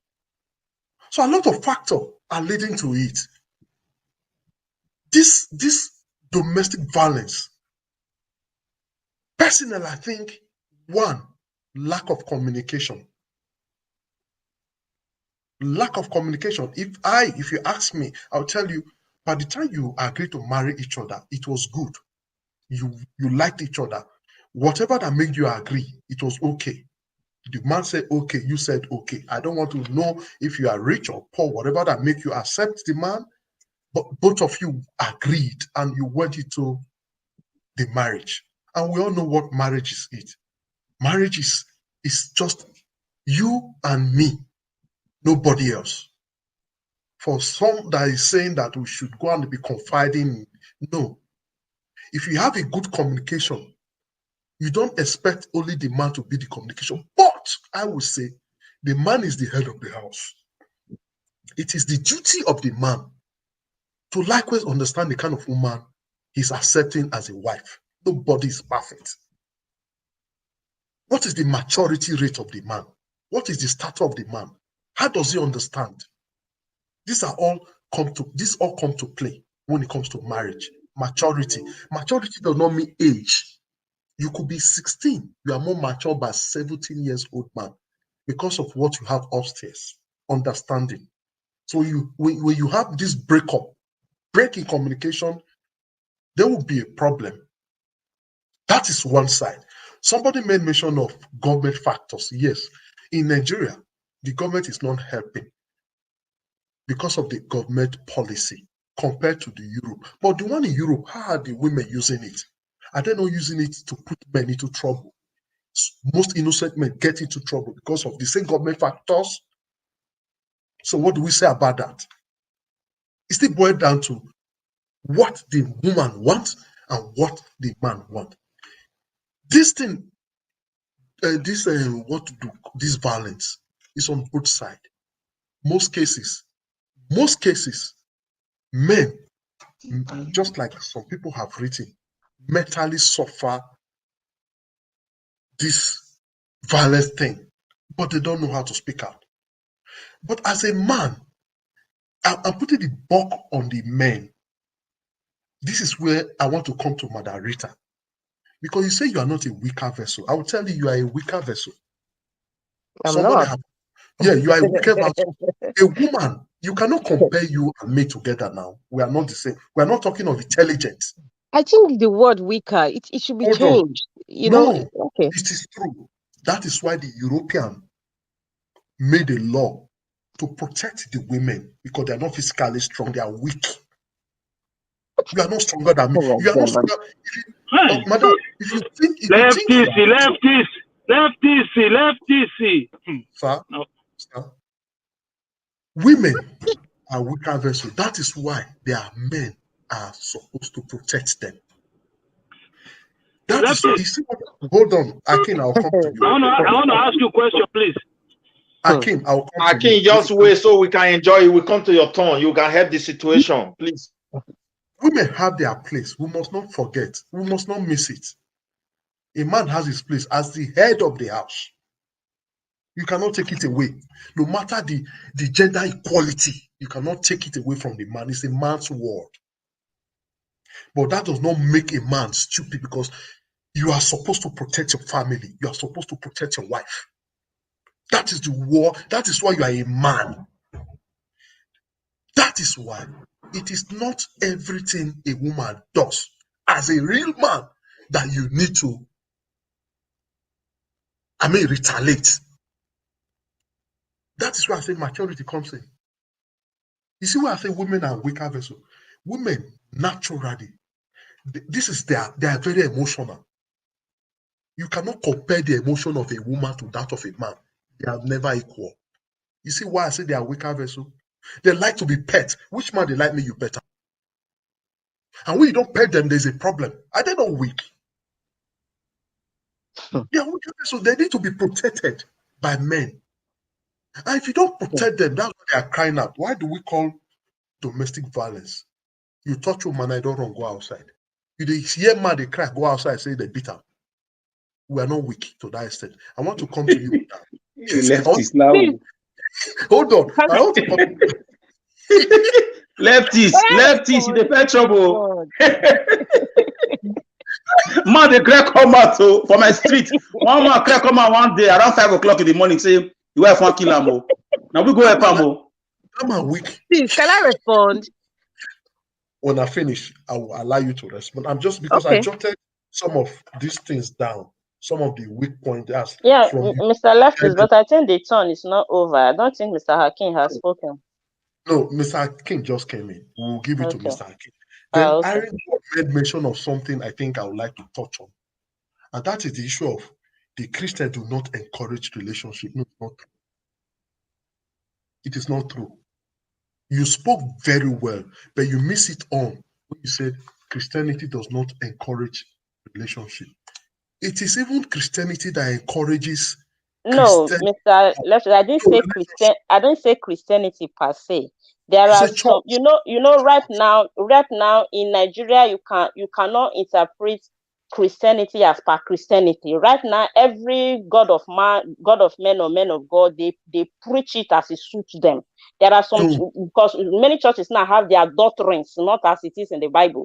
So there are some that doesn't accept it.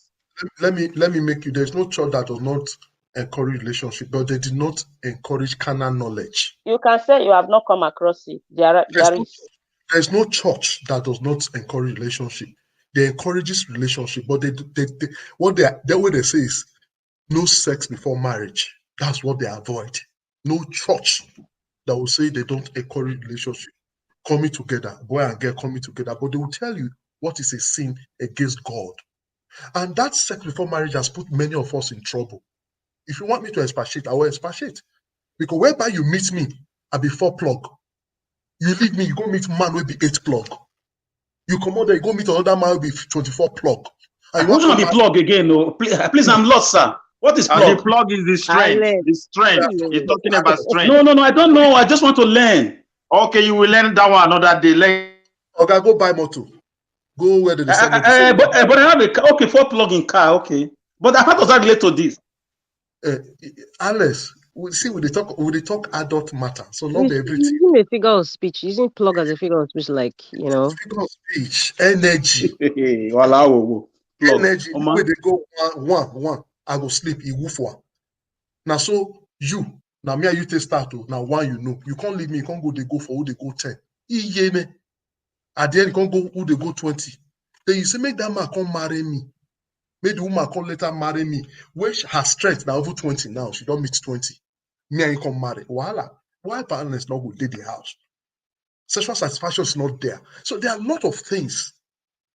If you say encouraging relationship, we have missed it because all the days, my mama don't know as it be. My papa don't know as it be. They bring 2 of them together. They move together. So they don't know. Mama don't know that they see 10 plug. But that one plug, So there are a lot of situations that have led this open eye from most of our women has led them to be very wise. The Bible says we should be wise, but we should be harmless like the dove. They now become too wise that at a time they don't want to understand the man. And when you don't understand that man, the man is trying to make you understand, it makes him go crazy. And some men cannot take it.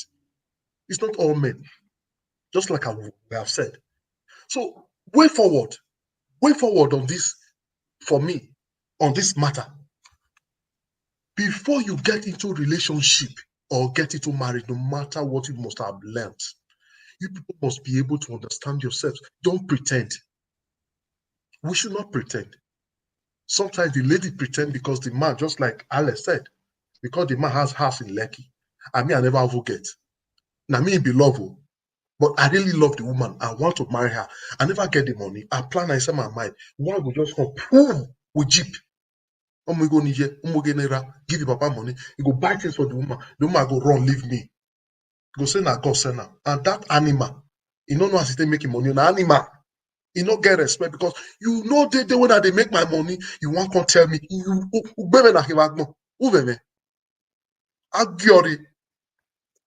Agiore, who take a hand fine. Somebody mentioned of this Osinachi death. The last person, Mr. Akudaye. Let me just come to you so that we'll go back again. I have a lot to talk about this. She did not tell her church. She did not involve the government. She was hiding it, for best reason known to her. She warned her children not to even say it out. She warned her sister, begging them not to disgrace her and be saying it out. Why the man is maltreating her? I think she was the one making the money. She was the one going out. This man is known because this man, I think, treat her like a slave. She accepted to be the slave and she died there. Who killed herself? Did God in the Bible allow any of us to be slavery? God did not say we should divorce, but when it's becoming too much, instead of you to die, you leave the marriage. That is how it goes. So for that matter, she killed herself. Because when you cannot be a slave in your own house. Because when you are married, the man and the woman, they are equal and opposite.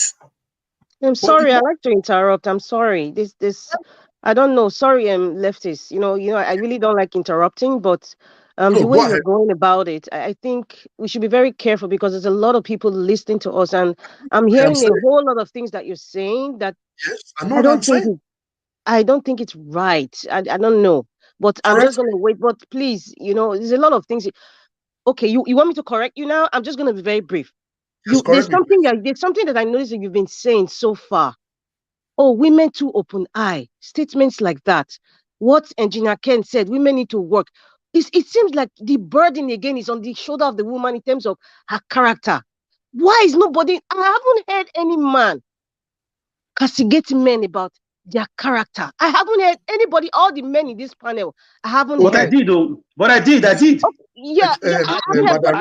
I did because based on what you were saying, before you just said what you said, Osinachi did not kill herself. It's our social issues. But we are going to have a long discussion. But I think I think you're giving people who are listening, who are vulnerable, who are expecting to hear something encouraging and educative. They're not hearing it. Osinachi did not kill herself. But Miss Rita, leftists also said that some men are rich and the women live the. No. Listen, man. Listen. Let me give you a point, man. Let's hold on. Let me just walk to her. I made mention of the men. Marriage is two people getting involved, and when you get into marriage, you two are the same, equal and opposite. But because of the men take the head, and the head is supposed to protect the woman. Did you hear that?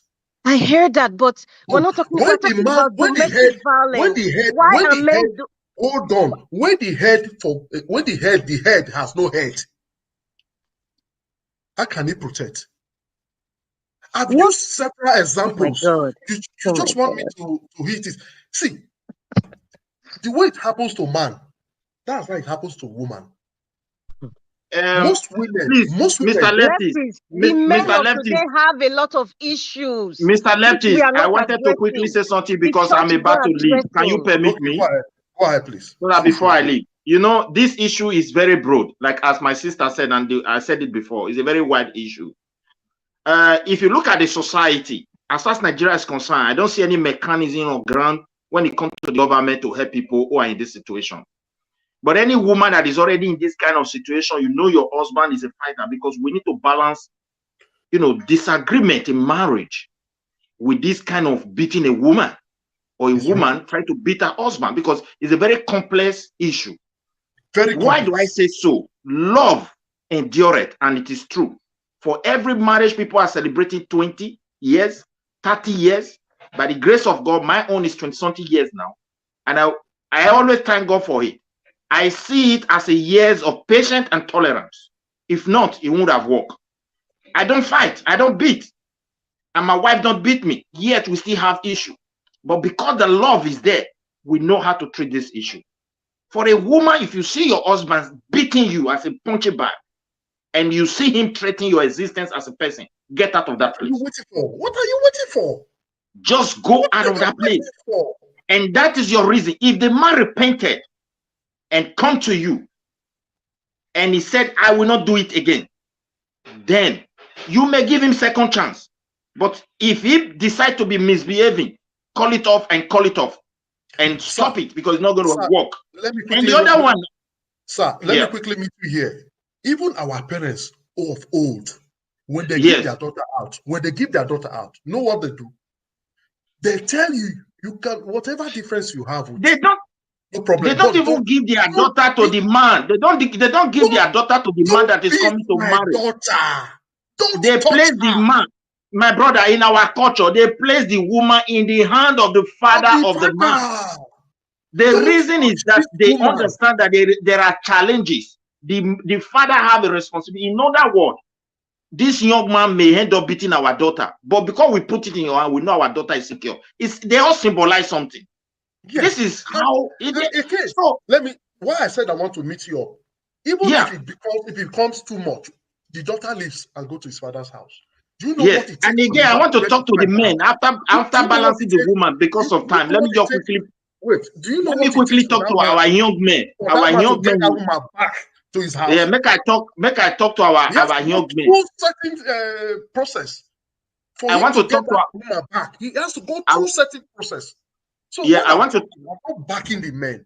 I'm only telling you. Yeah, let me balance it and leave. I want to quickly do something. Maybe I will come back again. For the young men, what normally led men to this kind of fight? There are men that are passing through what I call mental torment from their wives by abusive words. Let me tell you, if a woman decides to show to a man that I can fight, that is the reason why I'm challenging you, that fight easily lead to death, because the man will see himself as if you are counting him as a category of a weak person. Then when he's hitting you blow, he may get confused and hit you like a fellow man, and that will become a problem. Now, or maybe when he's pushing you, he's going to push you with more anger, like he's fighting a fellow man like him. Even in brother assemblies, there are times you and your brother, you still have problem. You were raised in the same house. No, talk of somebody that was not raised with you. Now you come together, expect some challenges. As I said, when the love is not there, because Nigeria now, we don't know what is called love again. We use immorality to replace love. The men don't have a place to relax apart from your beer parlor where they go and commit adultery with small guests, whether they are still pastors or bishops. The women don't even have a place to go. You can't take them to Zoom. You don't good place of leisure as far as the country is concerned. So you can see a complete society broken down. And the government, they don't care. Culturally, they are not able to balance us. They are not able to do anything for us. So young women should look for a way to help themselves. Watch carefully before you go in. And young men also have to work in, because many men life end up just terminated because of the woman they marry. Likewise, both parties, both sides. So what I'm trying to say here, we should understand what love really means. If you don't understand it, you are in marriage. All these differences must surely happen, no matter how the man loves you. And our pastors have to change their doctrine to school people what marriage really means. Nobody will come here and talk sweet mouth and say, I did marriage, my husband will never get me to. Oh boy, we need to tell ourselves the truth as an African person. You know? So for me, but that aspect of turning you to a punching bag and you are still there, you are taking a risk. Bible not say me there for that kind of thing. Yeah. And that's what I want to say. Thank you. Thank you. You see, Madam Rita, I am not blaming women. Lefties, can I contribute now, please? Okay, Akin, please go ahead. Oh, thank you very much. I just want to say good afternoon to everyone. Okay, good evening to every one of you. And good evening to those guys at the comment section. I've not really followed the program from the beginning because my network here has been very bad. But the little one I've been following up, I just want to say what I've heard in most cases is like an excuse for a cowardly behavior. You know, there is no way to excuse an you become so violent to a fellow human being, whether relationship or not a relationship, that you end up taking that person's life. Or even if you don't take their life, in the situation whereby you end up become so violent to another fellow human. For me, I cannot defend such actions and such behavior. It is cowardice. It is a bully. It is bully in nature, and I don't encourage it. If to say that because somebody is rich and a girl marries a rich man, then that automatically gives that man an excuse to become abusive to that woman, for me, that is very, very wrong. That is an excuse to kind of it's a way to excuse what is wrong anyway. The idea that it is okay to just give a woman one slap, it is never okay to exhibit any form of violence in a relationship. If you are out there, you are in a relationship, and then you want to be violent, go and register in the gym or join a boxing club, and then go and fight your fellow mates there. If you because the idea that a man and a woman are home, somebody you say you care about, and then there's an argument or there's a misunderstanding in the relationship, and then you become very violent to that person. You cannot turn around and say you care about that person at the same time you are beating the same person you care about. You just imagine, can you beat your mom? You can't beat your mom. So why is it okay for you to then turn around and then start beating another woman? For me, I don't support it, and I've never condoned it at any time. Because me, I'm a man, I have a daughter, and if any man out there, maybe when my daughter gets to the age and they try that to my daughter, then we'll have an issue at hand. I won't lie to you. So for us on this platform, we have to clearly separate what is a domestic violence and other issues in relationship. There's no perfection in any human being. We understand that, but we should not look for a way to excuse those kind of actions. It's not right. When it's wrong, it is wrong. Whether it is being perpetrated by a man or by a woman, we should say it is wrong. Either way, when we come here to start using some language to bend, to try to twist it, to say woman should watch this, man should watch this. Look, you trusted each other, and then you decided to enter into a relationship. It's a trust. So when in some cases, you never expected this to happen. And sometimes it's not even when they're married. In just boyfriend or girlfriend, you still get this domestic violence. And we must be able to separate it, to say it is wrong and it is wrong. It should not happen. Thank you very much. Thank you. It is wrong. Mr. Leftis. That's what we are saying, yes? Is Brother Nice. Yeah, Brother Nice, please, just hold on. It is wrong. We are not saying it is proper for any man. That's what I am saying. I am against domestic violence, whether for the women. The man can take it, for me, because the man is a strong man to that extent. There are women that can be somehow, because of their women. Women are women. They will always do women things. For me, my advice, if you ask me, it's a personal opinion. Women will always do women things. A woman cannot be a man. So for you to be a man, a real man, you must be ready to tolerate. There are certain things women will do. You don't answer. I said it before. It's not everything women do. You just keep answering back. You keep quiet. You don't answer. Mr. Leftis, do you think women don't tolerate men? You are talking about woman should tolerate woman, man should tolerate woman. Do you think it's all men that actually behave like men? Listen to me. This time, I'm talking to us men. Because this matter now involves us men. We are the beast here. I am not saying men are not bad. Mr. Leftis, yes. I just want to quickly say something. You see, the language that you use to classify men are some of the problem we have as well. You use the word strong, you use the word beast. All those words are as if women are not strong. When you use the word strong, it varies in different aspects. It doesn't mean that because you can push 200 kg in the gym, that makes you a strong person. You can sometimes be strong physically and mentally you are weak. And then when you are weak mentally, you can then take decisions that makes you look weaker physically. So when you use the word strong, I think you always attribute the word to men strong. There are a lot of strong women out there. Are very, very, very, very many Thank of them. There are a you, lot of women Hakeem. whereby Thank there are a you. lot of women that have gone through things that even a lot of men cannot even withstand. Even So physically. we Yeah. we need to understand when we use those language. Okay, Akin, Yeah, brother. you seem not to understand my position. You seems not to understand my position. You see, in every marriage, there's a unit head, which is the man. And whatever happens goes straight to the unit head. And when the head is not working, what do you expect from the body? You seem not to understand my language. You're still No, you Brother, are getting it. You are getting it wrong. brother That is what I'm Leftis, trying to explain to brother you. You are getting it Leftis, all wrong. there's yes. something, brother Leftis, see, there's something we need to understand. Let's put this in this perspective. See, even if you are the head of your relationship or your partnership or family or whatever, that does not necessarily be a license for domestic abuse or violence, because many of our men, Nobody listen, is saying, I am not one saying a one man one should. thing, there's something, brother, what's it called? Mr. Midwest just said that I love. He talks about tolerance. You see, sometimes there's no perfect human being.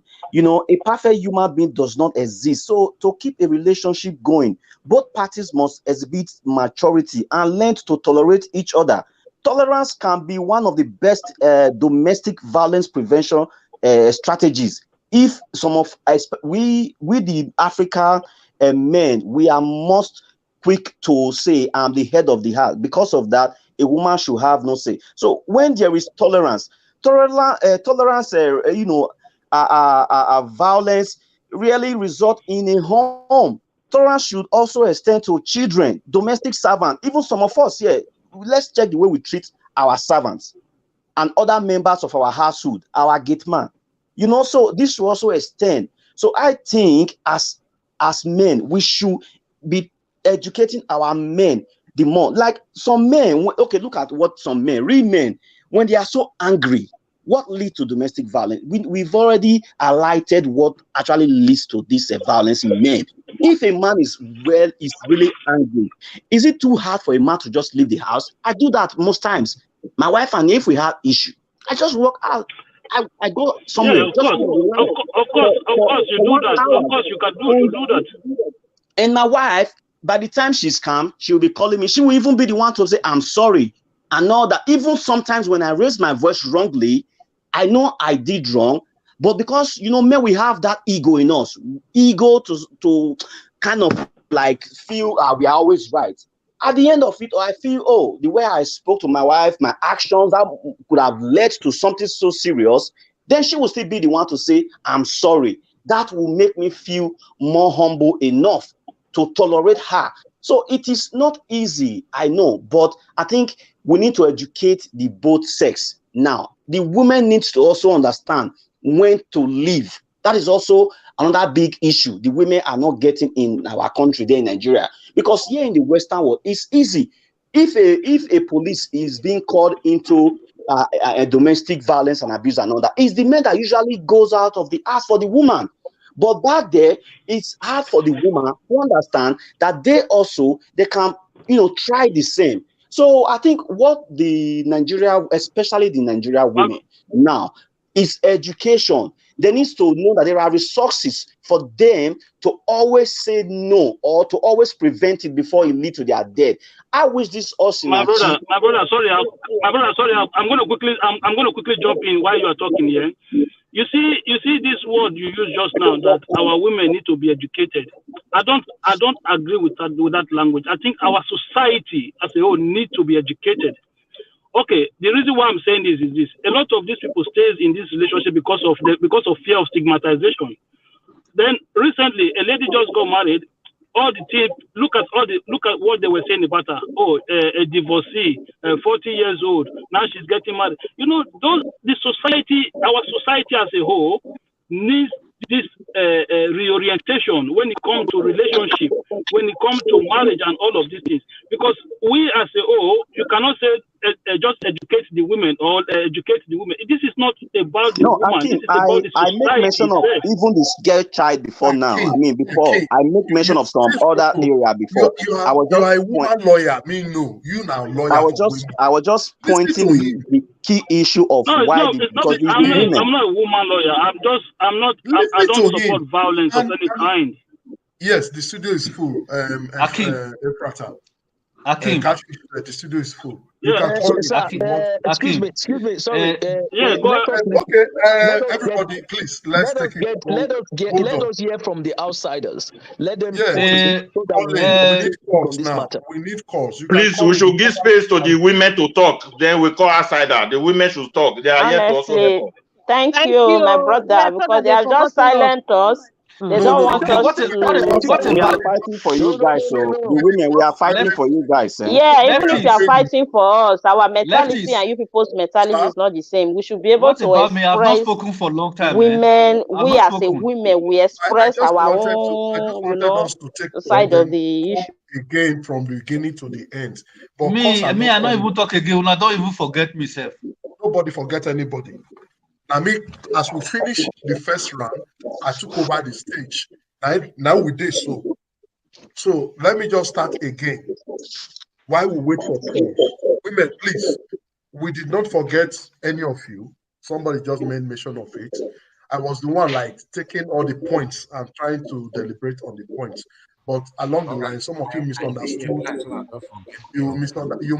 You misunderstood me. But meanwhile, Oga Elvis, are you still there? Yeah, I'm here.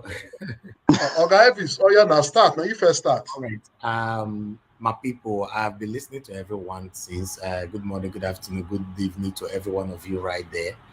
I know they're in my office right now, but I also make a let you know say domestic violence, is something that we all are already familiar with, especially in Nigeria. I don't know how we are going to stop this. It's happening all over the world though, but the one that is currently happening now in Nigeria for a while, since February till now, domestic violence have become a topic of the day in Nigeria. Although I believe that the social media now have pushed and given most of the women the courage now to speak out. If not that, a lot of our women have been facing this domestic violence for a while. As we all know, that domestic violence is an act of intimidation, physical, verbal, and emotional abuse that women have been facing for a while. If we have to look at it holistically, women, whether married or not, single, many of them condone various degrees of abuse for a reason such as no source of income. When I mean by no source of income, a lot of women are dependable. They married because of to have an umbrella to cover their head and all that. When things are happening like this, for them to leave becomes a problem because they don't know how they will start all over again. And the fear of losing custody of their children is also there. Okay, in abroad now, for example, when a man and a woman separate, in most cases or all cases, the women have the custody of the children. But in Nigeria, they may have the custody of the children because they suppress you, they oppress you with their money and all that. So these things are happening like that. Exposure to information, low self-esteem, stigmatization, and many, many more are the reason why you see that our women don't want to leave a violent man.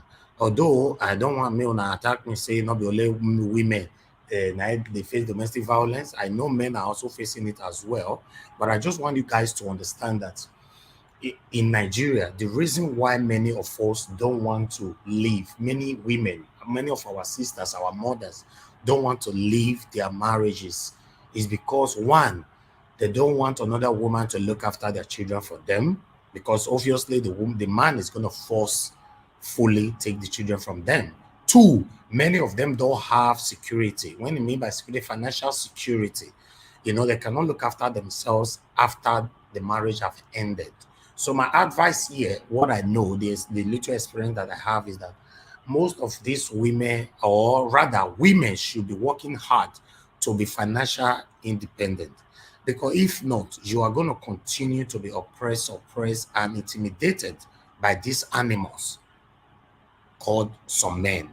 If we have to look at it statistically, how many women really abuse men?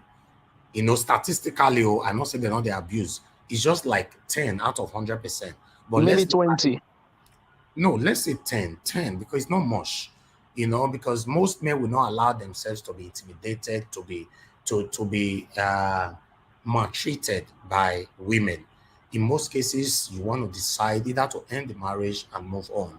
The only way, the places I see things like that can be condoned is in abroad. Like maybe some men are depending on their wives, as you know, like UK now, for example. UK government are so useless to the extent that they give all the right to women. So because of that, some men don't just want to start all over again. For me now, you cannot expect me after I bought my own house in the United Kingdom, then one woman, because we have an issue, United Kingdom government will just come and say, okay, Elvis, as this thing don't happen, so it don't happen. No verse, pack your load, come up for this house. Now this woman can't get the house. It looks somehow. So this is the only area I think. The same thing in America. This is the only area I think that people can just say, okay, let me just continue to take this shit from this woman and move on. But in Nigeria, guys, men don't take that shit. So it's the vice versa. My take is this. The reason why you see that domestic violence are rampant right recently in Nigeria, because most of our women in the past, they don't know how to speak out. It's just like a victim of rape, for example. Many of them don't want to speak out because they are going to be stigmatized, for a very long time. And, the stigma is going to be there. People will use it to laugh at them. They don't want to say if anybody have raped them or anything. Even a husband, a best friend might rape his wife. The wife will not speak out because it's happening in Nigeria. I've seen similar cases like that before.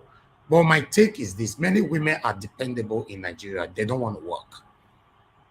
If you check abroad now, a lot of women are doing well. Even some of the women that is with us right here now, in most cases, Madam Rita, the Irish World and all that, they join us on this program from work in most cases, But how many women statistically want to work in Nigeria? How many of them?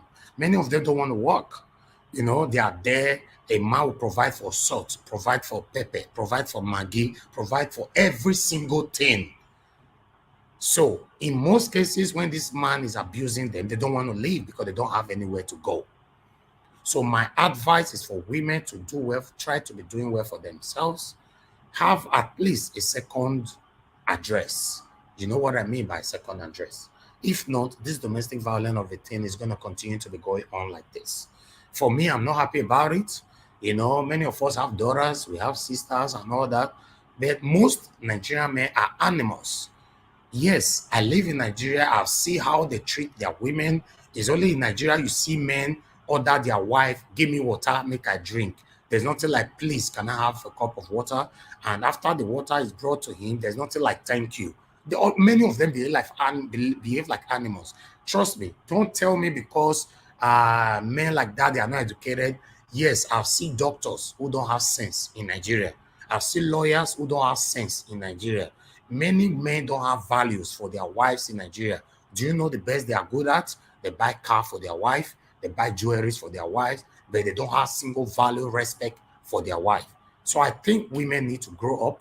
They need to know that, okay, it's not all about the materialism, because a lot of women believe, oh, this man get money, I must marry him. They don't care about the love, they don't care about the respect, they don't care about anything. They just want to marry a man because the man is well to do. Even though you tell them you are married, they don't care. They just want to be second, third, fourth, fifth wife.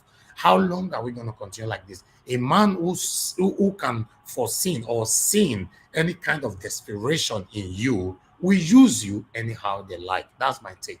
Thank you very much, my people. I'm here. Let's listen Thank to you very much, my Thank you brother. so much, Mr. Thank I'm Elvis. you, happy. Thank you, Elvis. I'm happy. thank you, I'm thank happy you you. came to rescue me. El, Brother Uh-uh. Knight, Elvis, can the women speak now? Or you want to start with Brother Please, Knight? Mr. Itoya and Mr. Evans, we not violate women for you because they Please, listen. let's speak. It is their turn. No, may not just start here. Okay, let's What I start with wanted to Madam do, Irene. please, what I wanted to do was to start again from how I started. But if the women want to take over, now then Let them take over. domestic violence for the They happen. are already We are oppressed. not taking over. Yeah. We're not trying to Yeah. suppress. Okay, Madam Irene, speak to us. You people are already oppressing us. Okay, they are already oppressed. More than oppressors. More than talk. I bet we're not oppressing you. Please get the Yeah, record talk straight. to us. We are not oppressing. You see? We are not oppressing. Sister Irene, you can go ahead. Okay. Thank you so much. I actually wanted to touch that area Mr. Evans touched in the second round of the program. Is very, very important, you know. When you're financially handicapped, that is another torture, another submission that most men bring women into. You know, it's very, very important you have something doing, if not for you to be financially buoyant, at least for you to just get yourself busy. It will take your mind off some certain things to be thinking some certain thing or thinking of how to make trouble with your husband and all those stuff. And I want to come back with the area Mr. Leftis was hitting on, you know, hitting as if there is this special being that men are. Honestly, I wouldn't really. Everybody is special, of course. Men, they have their way that they are made in a certain form. The same women are made in a certain way. There's a way men behave. There's a way women behave. But unfortunately, there are so many men that did not meet up. They don't meet up with this category, because if we want to talk about course and all those things, which my first round of the debate, I never wanted to go into that. I just wanted to like point out something you look into before getting into marriage, or maybe solution, therapy, marriage counselor. I point out those things before. But now, if we want to look into that, many people are like, when a woman talks to you, there's a way a woman should talk to a man. Do you know, actually today, let me come back to Europe, our Nigerian women abroad.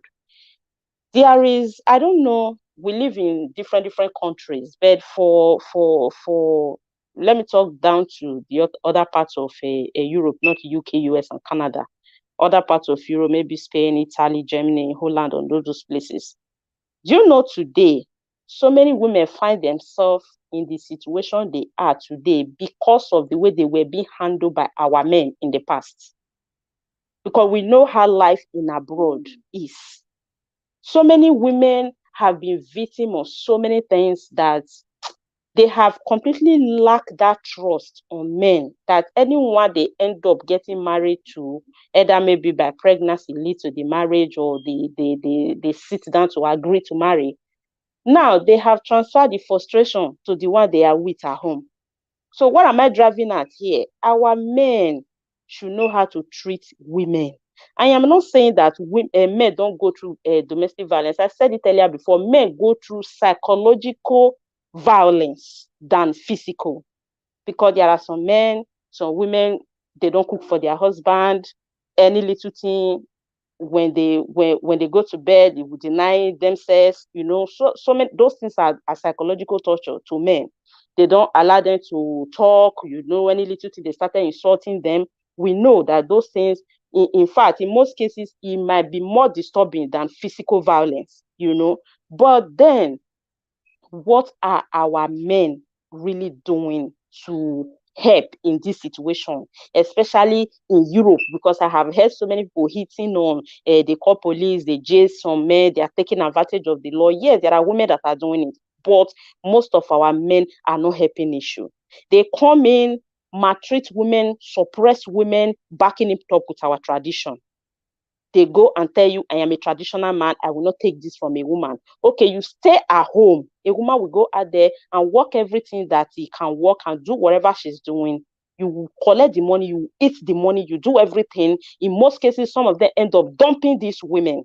There is nobody that will be psychologically and emotionally okay when you go through such. I have heard stories of women that even build houses in Nigeria. They will go there, sell the house, and give the money to a man. At the end of the day, that man will not marry will not marry the woman. So most women in Europe has gone through a lot. That is when I said, if you are getting into marriage, check out the background of the person, the psychological problem the person must have had in the past, so that you people will know how to go through each other, so that you will not carry your past aggression, your past frustration, you come and take it into a man that is not the one that caused the pains that you have gotten from men. So I don't think men are beasts by nature or men are powerful by nature, just like the word Mr. Left is used before. There are strong women out there, there are strong men out there. There are still men that cries because you said men are not emotional the way women are emotional. There are men that are extremely emotional. I'm a married woman, but I would like to use myself to give example that I have. When I was single, I turned a man proposal down because it was extremely too weak for my liking. There are men like that, as in, I'm not talking about physical abuse, So we cannot be capitalizing no because this is happening because men are stronger, because men are this, because men are that, or because women are not submissive, women don't have respect. No, we have to look into all these things before coming into marriage.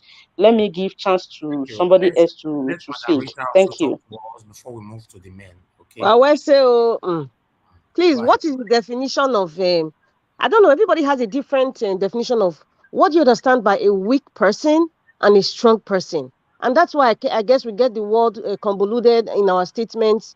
We should be very careful because a lot of people are listening. What is a weak person? What do you see as a weak person? Anyway, that aside, um, I don't know if he's Mr. I don't know the last speaker. I don't know his name. He mentioned something that we are practicing borrowed culture. That is why a lot of us are having this domestic violence experience. We are experiencing domestic violence. I want to say something. If the way our parents, maybe our older parents or grandparents or ancestors, if polygamy was so good, was so popular, how come it's not so popular now? Because many of us have seen or many of us have experienced polygamy and we've seen the ills of polygamy. So as we get older, culture-wise, religious-wise, we have to evolve. It's a natural phenomenon. You have to evolve. The kinds of men we have now, that's why leftists, I think, if you're talking about the modern man now and the ancient men, they are two different human beings. Wise, responsibility wise, they are completely two, and that also applies to the women. The days of our forefathers, our grandfathers, when we keep saying men are the head of the house, men are the head of the house, the men were actually head of the house in our forefathers' time. Now, 21st century, are men actually practicing what they are saying, being the head of the home? You understand? It's a word that we just use carelessly. But if you want to look at it practically, are people doing what they're supposed to do? Many women are the head of the house. What do you define as a man of the house? So if you're not doing those things, is that a yardstick to be abusive to a woman? Is that a yardstick to beat a woman? Some people say, oh, women, our mouth too sharp. They talk. They do over sabi. Somebody like late Osinashi now.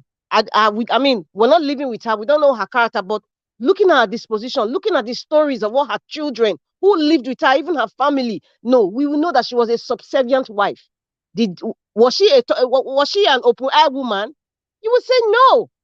But did that give rights for the man to use that as a yardstick to abuse her? So the bottom line is many men are damaged. Many young men and grown-up men of today, they are already damaged from their childhood. That's why I said everything started from the home. It started, and it also applies to the women. There's some women that even abuse their men now or their husbands because they saw their father abusing their woman. So that's actually damaged the woman psychologically because she sees men like, okay, since they be beating their mother, then of course any man I see, I will always be abusive to him just to pay back. Or it might be that, oh, her mental state will be like, oh, that's how it's supposed to be. A man is supposed to beat me because I saw my father doing it and it was okay. My uncle did not retaliate. My grandfather did not retaliate. Even my grandmother was always telling my mother that it was her fault. So a woman will also think a young girl seeing that will think that, okay, that's how it's supposed to be. And that's why they will also apologize and beg the man, even when the man is abusing her. And I think Osinachi was in that, fell into that category, as well as what, the church and the society would think, because that's how our society is mapped. We're mapped that way. We're mapped that if a woman is not married, she's not complete. So when the woman now out of pressure goes into the marriage and meets an animal, the way Elvis described it, this is what she faces. And when she faces that, she cannot pull out because of, okay, it's my fault. What will the society say? So they stay there and they die there. You understand? And another thing I wanted to say was, we should not give excuse of why a man should beat a woman or why a woman should beat a man. What is bad is bad. We should start training our boys and grown men. It's not even about education. Grown men have been damaged from childhood, and a lot of men have this low self-esteem that if I give this woman a free chance, she might be better than me. She will not have more money than me. So in order to do that, because they lack self-esteem, they want to suppress the woman by being physical with her, as in beating her physically. The beating, physical beating is more than mental abuse. Physical beating, many women, many young girls experience it.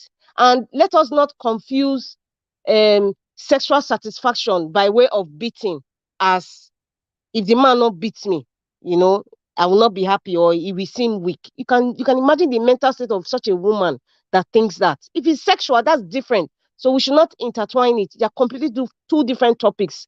But the bottom line is, we have to evolve, and it has to start from the society. This is Nigeria. I'm not talking about Oyibo. Nigerian society. We have to change our mentality about certain things. Some of us even say, some men say certain things, even in the diaspora, unconsciously, because it's already embedded in their mind. It's been stuck in their mind. Many young men in the diaspora find it difficult to cope when we always say, oh, the woman drove him out of the house, or the wife is abusive, and because she has a system that works, is protecting her. Many men find it hard to cope because they are used to a system of Nigeria where there's no implementation of the laws against, in fact, gender violence, whether man or woman, is not implemented in Nigeria. So when they come abroad and they see a system that works, they find it strange. They find it painful. They find it like very new. They make it seem as if the woman is a demon. No, because where you are coming from, the orientation was different. The implementation of the laws was not effective. So you are now in a society where you cannot cope. And then women too, who have experienced abuse in Nigeria, when they come to diaspora, they now see the rights that women have. So when they want to exercise it, it seems like, oh, the woman don't send me go jail. The women are driving me out of the house. What drove the woman to do that? Because in diaspora here, I see it, especially in Europe, based on what I see on TV, most of the women are the men in the house. If I say the man is the head of the house, most of the women go to work, they're the one paying all the bills, they're taking care of the children, and they're working. I mean, come on. And the men will just sit there and the man of the house. It's gone are the days of our forefathers. The crop of men we have today is completely different from our father's days or our grandfather. It's different. Let's just say it as it is. Men, you need to work on yourself. Most of them who have been abused from childhood or they have emotional issues, see a therapist. Africans don't believe in therapists, and that's why we are where we are today. That's all I have to say for now. Thank you very much, Madam Rita. We already know your position. Mommy Diaspora. What's my position? Don't worry. It's there. Go to the comment. Go to the comment. Mommy Diaspora has sent a very good message. Let me put it there. Somebody said, I'll be controlling my husband. Do you know my husband? That is the truth. You have this equality.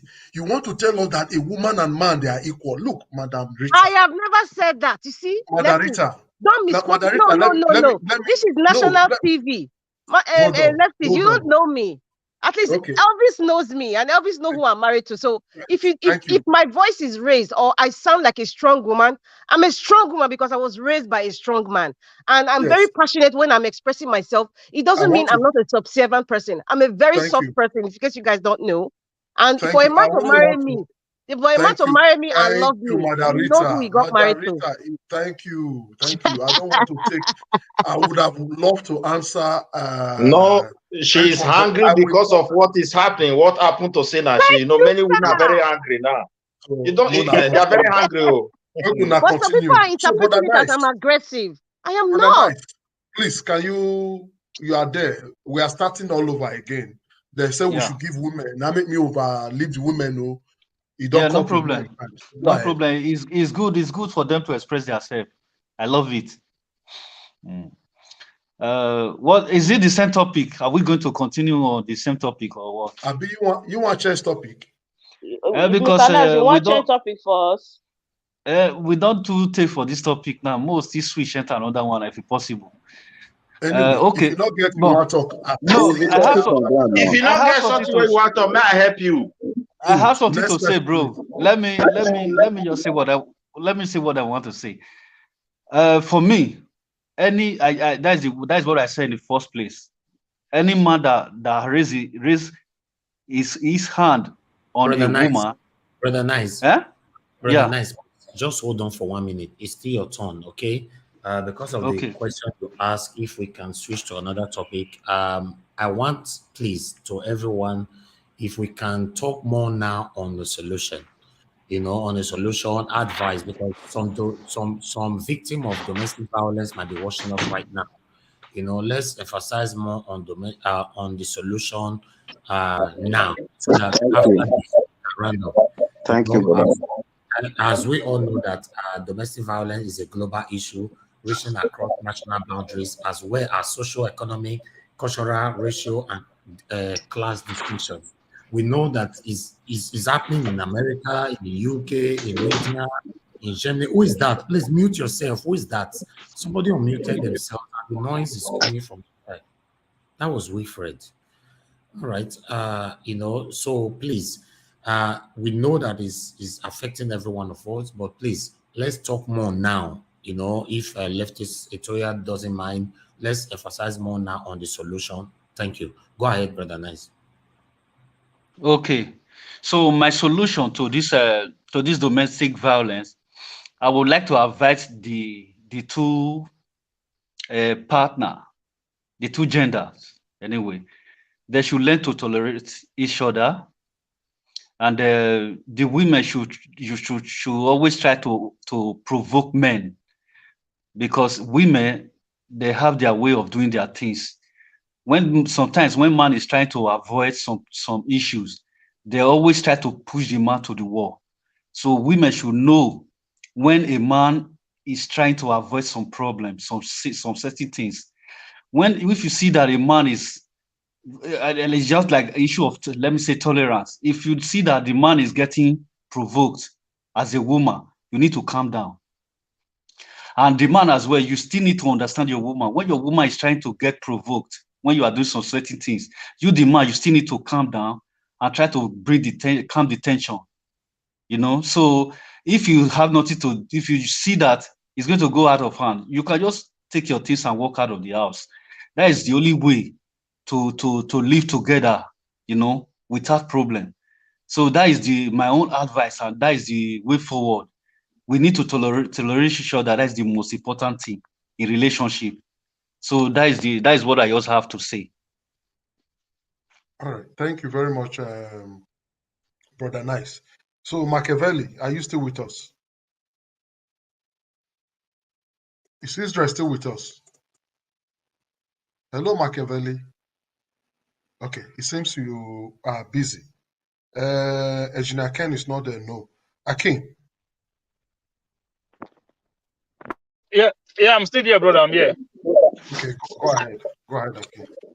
Thank you very much. Before I go, I just want to quickly say something. You see, earlier when Madam Rita was talking, and you guys were saying she's going to be controlling her husband just because a woman knows her right, and then that automatically comes to a conclusion that she's going to be a Akin, we controlling. didn't say that. Akin, don't come again. Akin, thank you. Thank you. Akin, don't come again. Woman lawyer. Akin, you want to fire? You want to fire again, Akin? This one No, of the these way are we go argue. I better try to educate our people. Go where you want drag and no, go now. these We are know. for us. Listen, brother, for us to be able to have solutions, we must understand the problem. The problem should not just be that we start telling women what to do and what not to do. This is a societal problem, and it must be a reorientation of our society in general, both men, both women, everybody, so that when somebody is being victimized in a relationship, you do not go out there and start stigmatizing them when they make decisions that to save their life from that relationship, so that everybody understand the roles that they play when it comes to domestic violence. As a society, I think this idea that we still want to be living living in the age of of our forefathers, I think it is backward thinking. Even if you were to look at it properly, our forefathers themselves, even though they were practicing this polygamy of a thing, but they were never violent with their wives. They had a cultural and traditional way of resolving marital issues. You know, so for me, I think we have to create an awareness system, societal one, not for our women, because what I keep hearing every time is women should do this, women should do that. No, everybody in the society must play a role to combat domestic violence, whether in a relationship or outside of a relationship. It must be combated by every one of us. Thank you very much. That was very brief. Thank you, Akin. Machiavelli, it's like you are back. Machiavelli, Israel, can you hear me? It's me that is Hello. back, or it's not him. Israel is back. I saw him. Okay, anyway, he has left again. Okay, Midwest. Midwest, you can go ahead, please. Thank you, my brother. What I want to say is that this issue I keep on repeating is very big. You know, there are some women who have the intention to leave, but they don't even have another place they call a home. Some people are in that situation in Nigeria. I don't know that you understand that. So, and when you look at the government, I keep on saying, I don't know, our government is not even in existence because they cannot implement any single policy. Even though if they make law today, they will make it in a way that it will enrich the people they appointed to see over those things. And that's all. Nobody will check it, whether it's working. So some women find themselves in a very terrible situation. But however, if that is their case, they should do everything within their own power to still distance themselves from such a man, because life is very precious and he has no duplicate. So that is number one. And mentally, Please, if you can hear me, please just hold on. We have a caller. Israel is calling. Maybe his network is bad. Let's just, because he's calling. Oh, yes, I've missed him. Go ahead, please. Go ahead. Go ahead. Go ahead. I've lost the call. Okay. So as I said earlier, because some people are in a very difficult situation when it comes to this issue and they don't have anybody to help them. Even here in Europe, I do normally know, even the government, they make the law, they protect the women, and sometimes country like Spain, if you have a problem with your wife, the police will not even give you a chance to talk. In United Kingdom, I see them talking. In Spain, that one, who will listen to you? So that is a different something. So for you, many men are also in the street in advanced country who are doctors and bankers because of this issue, and the government is not there to help them. So we should be strong mentally to handle this issue as a human being. Even if you are in Nigeria as a woman, try your best as much as possible to help yourself, because some men, they are really a beast. And at the same time, Nigeria is facing what is called total society broke down. Now, for me, I am a Christian. I don't believe in polygamy. That doesn't mean I shouldn't respect people who practice polygamy. Because Nigeria, there are a lot of people who still practice it, and they are doing well. I'm hearing myself twice. Hello? Are you people hearing me? Yes, that was Alex before. We can hear you. Okay. So if you look at it very well, let me give you an example. God make us the head. I stand with you with what you said because I understand you very well. The man is the head of the house. To take leadership example, and that is how God created it. When we say women are weaker vessel, to my own understanding, because everybody have a way of understanding things, It just refers to the physical nature of a woman. Because why? If you select 10 if you wage it in, I know some women are physically, when we say they are not even weak, like fighting of a thing, it's hard for a woman to defeat a man. That's what you are referring to. And I got it very well. But in terms of intelligence capacity, we cannot, God did not even differentiate man or woman from it at all. Yes. We are Yes. just equal on that level. So Yes. if the head is not good in leadership, you're going to see this crisis. This is what we are saying. Take, for example, you want your wife to respect you. The only thing you know, you leave your house in the evening, you go come out, go one mama put or one buka this, you go there, you are drinking beer, and you are a man of 50, 60. You will come see one small girl of 18 years, carry and go one place, go to put madam thing for grant for her with your swollen stomach at that age. You think say that woman will feed that thing? How will she respect you in the first case? So when you look at the whole society, it's very shameful that we end up in this situation. We want to say polygamy is our problem. What of all these men of God who are having positions, using their choir when their wife is dead and doing all sorts of things? Man, we need to be truthful to ourselves. If you want to marry a single wife, be faithful to your wife. Be faithful to your family, because unfaithfulness is the most problematic something to this issue, which we have never, none of us is talking about it. Many men in Nigeria are not faithful, and many women are not faithful to their man. That's where the problem starts from.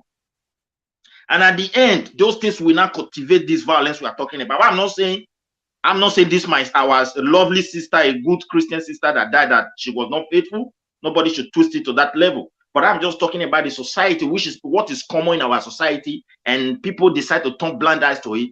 Our society is just like, because it's not an immoral society.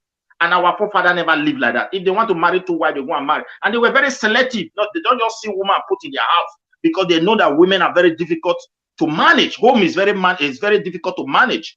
So that's why they are very careful. So we should try our best as a new generation to look before we leap, and that will go a long way to help every one of us. And the men, if you want your wife to respect you, you should respect yourself. And as a head, God did not put you as a ruler. You are not to rule over your house. He only put you to be an example. And Jesus Christ, the Bible also used love to conquer everything for us. The true love, now people are now ignorant of true love. They believe says, sorry to say, that man and woman something represent everything. Thank you. Thank you, my brother. All right, thank you. Let me quickly swift in. Lefties, please. Just give me 1 minute. Another solution that I think is that the Nigerian government have to protect our women. That's the main reason why you see most of our men are misbehaving. Nigeria, sorry, I disagree with you on that. Nigeria government can't do that because I'm not protecting himself, not talk of protecting people. Wait. Hold on, let me finish. You know, the reason why I said Nigerian government have to protect our women is this. Do you know that if most women go to the police station, for example, to go complain of rape, the Nigerian police doesn't do anything about it. The first question they're asking the woman that, what do you want to do in his house? All right.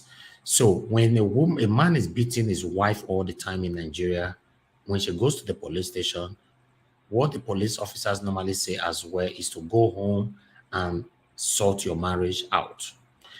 But in abroad, even though that, yes, for example, I am not a 100% supporter of the kind of protection that the United Kingdom government are giving to the women, but still, before you can see a man maltreating a woman in abroad, in the UK or any part of the world, America and all that, is rare. And if you are caught, you are going to prison. If that kind of power can be enforced, that kind of law can be enforced in Nigeria to protect our women, I think it will reduce the continuous beating and maltreatment of of our women. That's what I think. All right, thank you. I think Wilfred, please. Is Wilfred still with us? Yeah, I'm here. Please take Wilfred. All right, thank you, Mr. Ninja Watch. You just spoke a little bit of my own solution, because if we have a society that is not governed by law, you'll see people just behaving anyhow they like. I make example of how it is here. When you see a man shouting on a woman, the next thing the woman do is to pick up her phone, dial 911. So men, we already have that belief, that fear in us, that I've had situation several times, disagreements, argument. But if I reason the law, if I think about the law, that will first put fear in me. So I think that is what Nigeria, like what Mr. Naija was said. Nigeria, we have a law. We have a law. So why is it so difficult for like Nigeria government to enforce that law? Like what Mr. Naija was said, a woman will cry to a police station. The police will be asking why did you, instead of you to face the subject. So I just think the women, there are still some women that are not aware of this law. They don't know their rights. They are so bound in these their cultural beliefs, in these their religious beliefs, that once they are married to a man, they are married for forever, that nothing can separate them. Even though that man is beating you blue black, you are bound to die there because your parents have told you you have gone, you are not coming back, and all that. No, we should be part of their their marriage, also their problems. So if a woman like this Osenashi, I wish she have reported this abuse to the police. People wouldn't have blamed her too much, but because she didn't do, are we going to say she don't know about that right? She's an educated woman, I guess. Are we going to say she don't know? So we should encourage the women to always come out to say no when it's right to say no. So the other area about the societal, the societal approach, if the societal barrier, we should also encourage the younger ones. The student, like, look at what happened in Lagos, this Maryland school, or what was this school in Lagos. We should be educating these young ones, because the women also, they have a bigger role to play. They know all this. Why is it so difficult for them to say, you know what, I'm going to speak out? So for me, the solution is just for the government to be strong enough to be able to speak, to encourage these women to do the right thing. If you already identify a symptom in a relationship, what I think a woman should do is to look for the next person, the next therapy to talk to, the next counseling to talk to about her husband's behavior. Then they can step in. I think we should start talking more of this in the public, whereby many people who don't even watch social media, who don't listen to news, we know what they can do in case in their locality they are having such issue. They will know where to run to. Thank you. Thank you very much. That's a very nice one. Alex, can you hear me? Alex. I'm here, but there's a noise there. Yes, it's from Wilfred. But Alex, you can go ahead now. It's good. Yes, I condemn domestic violence on both sides. Our politicians cannot help us because they have many wives and they beat their women too.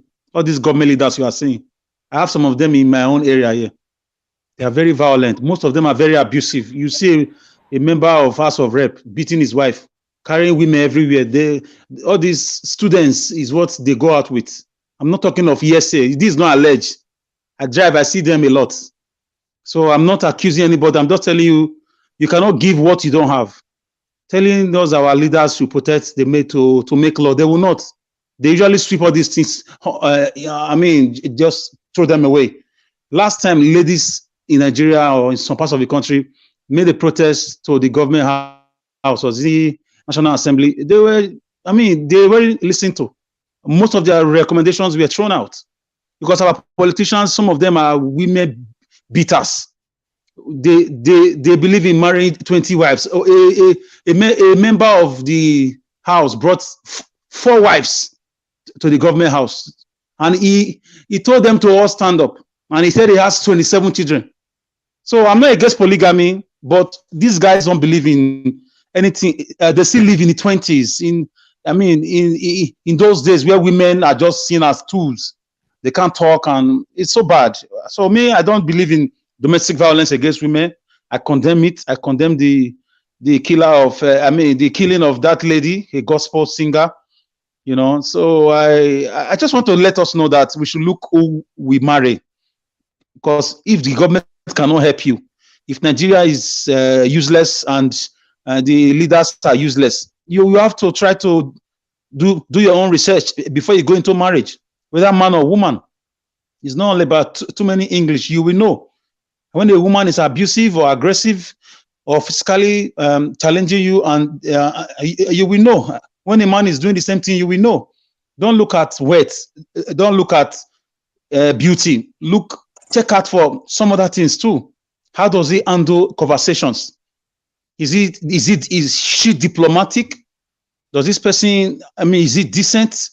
For me, I know that people pretend, but sometimes you can get it right. It's a very difficult and complicated topic. People pretend a lot.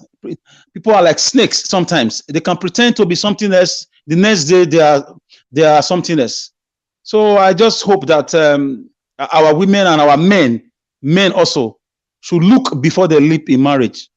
Don't marry somebody because he's very wealthy. He goes abroad. Like someone said, he has a house in Lekki or something. How does he treat you? How does he treat people around? Who is he? Dig his profile a little bit. Do your own private investigation. Just do 1 or 2 research. You will know if you can cope with this person. I like what a lady said here, that she turned down somebody because the person was weak to her own liking. We should be able to say no sometimes, in spite of the wealth, in spite of the money or the beauty or the figure 8 or something.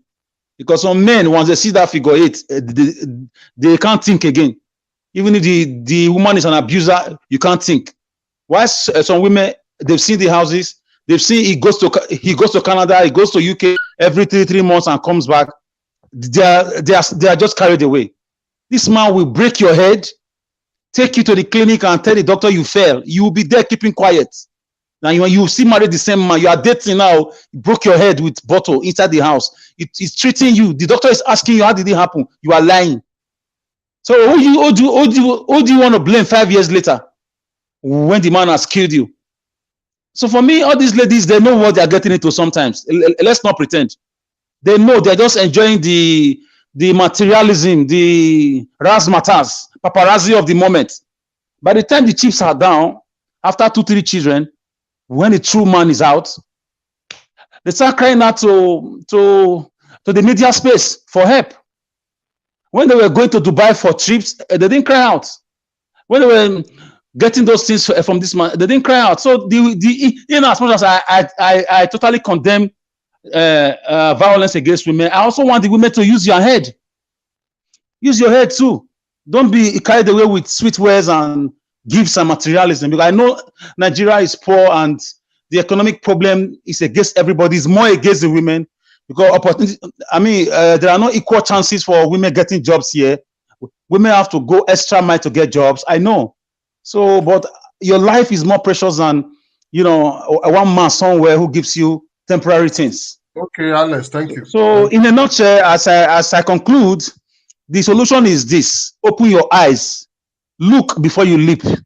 Money is not everything. Sex is not everything. Figure is not everything. Look at for the mindset of the person you are dating. Okay, that's Alex, it. thank you. You. I have a caller now. Just hold on. Israel. Yes, thank you. Sorry, the internet was not very friendly, so I think someone take my spot. It's good because the platform is made for everybody. My only solution here is let us try and encourage our men and women. Whoever is going through this thing, they should seek for therapy and also speak out. Don't hesitate to speak out when you see something like a problem like this.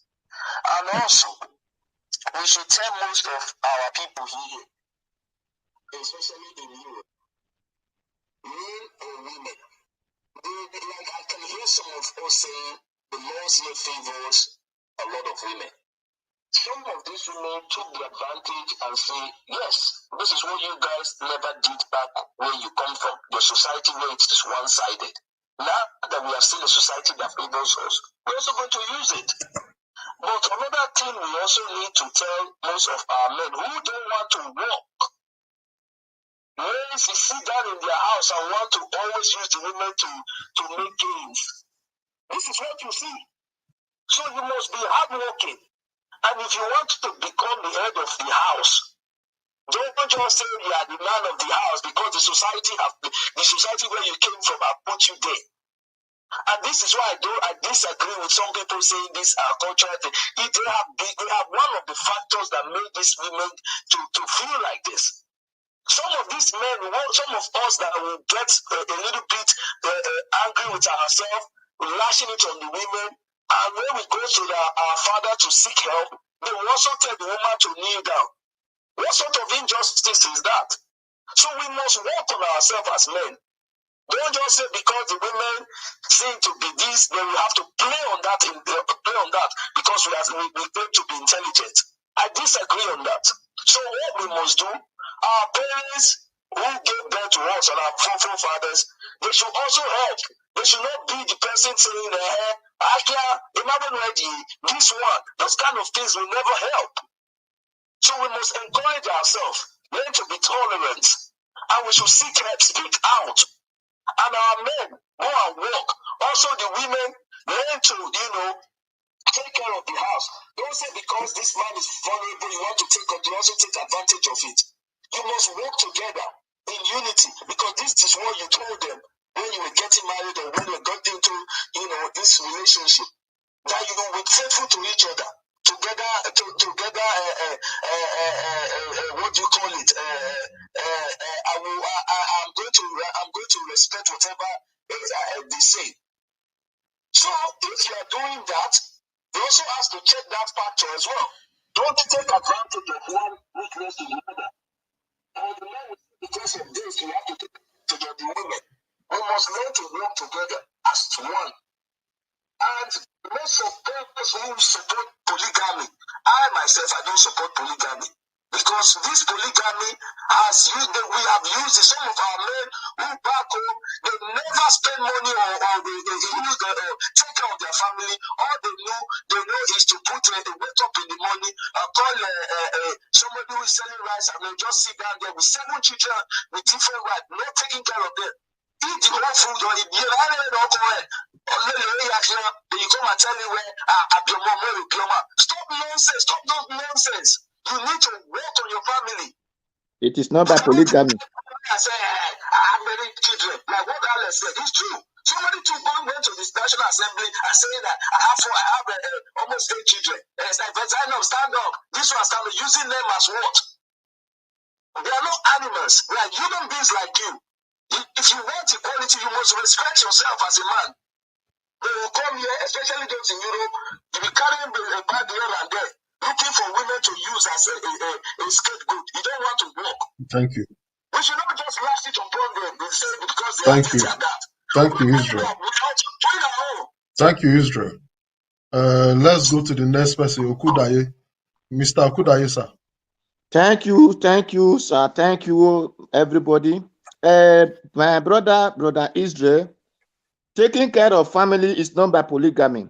A person who have wisdom has wisdom, or those that have knowledge have knowledge. Those who have understanding of taking care of. My father was a polygamous person, but he never let his child be wasted. He made sure he had to put all his child. Me that is talking to you, so I'm the one who cry more of my father among all my brothers because I know how my father cared for children more than women. So that is it. Then once he started said that it is our men that lead he was talking of the Europe, our men that cause the frustration of the women. No, let me be sincere to the women who came for years that we are here, cause frustrations of our men. It is what we are suffering today. When you come out as a Nigerian, especially said you are looking for work, they'll say no. Excuse me, I did not generalize. I always said most men cause most problem of what many of our women are going through. I never generalized that. Let me explain it now. They will not tell you that you are looking for work. Why? Go and join your mates in where they are dancing disco, where they are throwing some mitaba and those things. That when our men came that time, our women will keep them inside and go outside and look for money. You will buy them Gucci, you will buy them JJ money, they were pumping, spoiling those men. That those men who supposed to struggle and make a better name, they were making bad name. My brother, nobody put gun in their head for them to stay with a woman that is feeding them, that is oppressing them, that is taking care of them. Nobody put gun on their head to do that. And if you know you will not have a future with such a woman, you are not obligated to eat her money. Let's call a spade a spade. That is one of the major problems that cause what the major problem that causes violence. Please, Madam Irene, please, allow him to finish. When he finishes, after they did that, when that man said he want to go to Nigeria, they will give that man money. The man will come and waste money in Nigeria. He waste it on Mr. Beast, waste it on beer in Guinness, waste it on. They did not build company that will manufacture, that will create, that will employ people. No, they were wasting the money. Then they came back. Then you will not see where women were dragging one man in here, especially here in Italy. Women will be dragging a man doing competition. Today they are not crying and saying those men are the one who caused their problem. They caused their own problem because they were doing competition to collect a man from another one. So that is for that. Then, but me, I don't support violence. I don't support a man beating the woman. That is why me, when I'm going to talking with any girl now, I will use that to be interviewing that person. If it is a woman that like insult, if it is a woman that like fight, a girl destroyed my wristwatch. I cut up that relationship because you don't want my progress. You want me to be buying one property 2 times. So there are many things to avoid relationship that it will cause to disaster tomorrow. This some brother were saying that those our tradition said when you are giving art, when we give you art, you don't have room here. Even those traditions were even better than borrowed tradition. It is the borrowed tradition that is not making them to talk art now. It is the same borrowed tradition that said once we give you, you enter. The only way you can divorce is when it is caught in adultery or fornication. That is where you can. That is where you can divorce. Then when anything you say, go and put it in prayer. That is borrowed tradition. That is what is called Christianity today. It's what lead to this sister. He put it in prayer that the man will change. Instead of him to tell people, to tell his father, tell his mother, to call the man to order. Why this, why that? If it is the time of our borrowed tradition, they will tell him that the time of our real tradition. They will tell you that if you lie here, this thing will strike you, and that thing will strike the man. So they all make peace, work together. Because of this borrowed tradition that claim us to be devil, that claim everything we do to be bad, that is when we are seeing all these things today. That time when men were head of the house, our people depends on family. They did not depend on this foreigner life that everything is now money. No, that depends on what God creates that time. You want food, you will see it in your backyard. Whatever you want, you will see it around you. But now, because of this borrowed tradition, if you did not bring what they made in Switzerland, you cannot eat mango in the next compound. If you don't bring what they made in Switzerland, you cannot eat pawpaw in the next compound. So these are the problems. And everybody are desperate of getting what they have in Switzerland. Both the men are desperate to have it, both the women are desperate to have it. So because of this desperation, it has caused madness in the head of everybody, both the men and the women. So if this one could not know the respect of this one, and this one could not know the respect of this one, it will lead to destruction. So that is what we are facing. The only thing now is we all should take time, take sense to look for this money and know how to control our life so that this violence will stop. We should advise our children, guests coming that. Wesley, thank you very much. Wesley, you've really spoke a lot. You took us back and from, take us to west, take us back, and then we're all making sense. So, Mr. Akin, Oga Akin, can you hear me? Yes, bro, I can hear you. Can you hear me? Yes, I can hear you very well. You can go ahead, sir. Okay. Oh, thank you very much. I think what I hear again is always the reason why a woman should not do it, and the reason what a woman should do and what a woman should not do. Like I said before, if you're a man and you have a woman at home and you pay the woman, if she call the police on you, you deserve whatever you get. And if same ways the other way around. Okay, so you cannot say because you come to Europe, say now she's in abroad, she knows everything, she's not calling police on you. Okay, why did she call police on you? If you go there and pick up your wife and then she decides to call the police, I think whatever comes your way, you have to take it and just swallow it like that. I'm never in support of such actions whereby a man or a woman engaged in physical violence within the relationship. Okay, this is a question you need to ask yourself. This guy that killed his wife, they have children. So what is he going to tell his children later? I killed your mom. How is he going to explain that to the children? Oh, sorry guys, I killed your mom. It doesn't make sense. There's no look. Whether financial reason, whether economical, no matter what the problem is. If there's a problem, instead of you to become physical, just walk away. What does it cost you to just walk away? I heard the other day earlier someone said if you walk, you buy a house, a woman will just come and collect it from you. For me, I don't see it like that. In a relationship where I have children and situations like this come up, I don't mind living for my children's sake. I'm not looking at the woman, I'm looking at my children. The house I'm living, I'm walking away from that house. My children are still going to be in that house. Why do we always see that a house where major suffer put the woman your pocket? What about your children? Where your children don't be the same house your children will stay? So why don't you look at it from that angle? In a situation where there are no children in the relationship, obviously you know things will not work out like that. There are different mechanisms to which they will use to iron things out. But in a situation where there are children in that relationship, you don't have to always look at the woman's position. What about your own children? Are they not your kids? When you took the house, when you intended to buy that house, or when you intended to go for the mortgage, were you doing it because of you? Is it not something that you're planning for the future of your children? So why is it that because the relationship has now broken down, then all of a sudden you're not looking at the woman aspect of it? I don't see it from that angle. I don't mind walking away as long as it keeps everybody alive. And I know that, yes, that keeps my children safe as well. Because one thing people don't realize is this.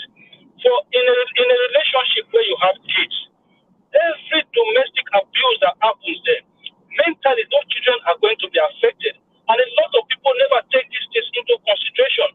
So that is why I always ask people, or I always say, listen, it's better to just walk away. When you walk away, you can always come back and resolve issue amicably.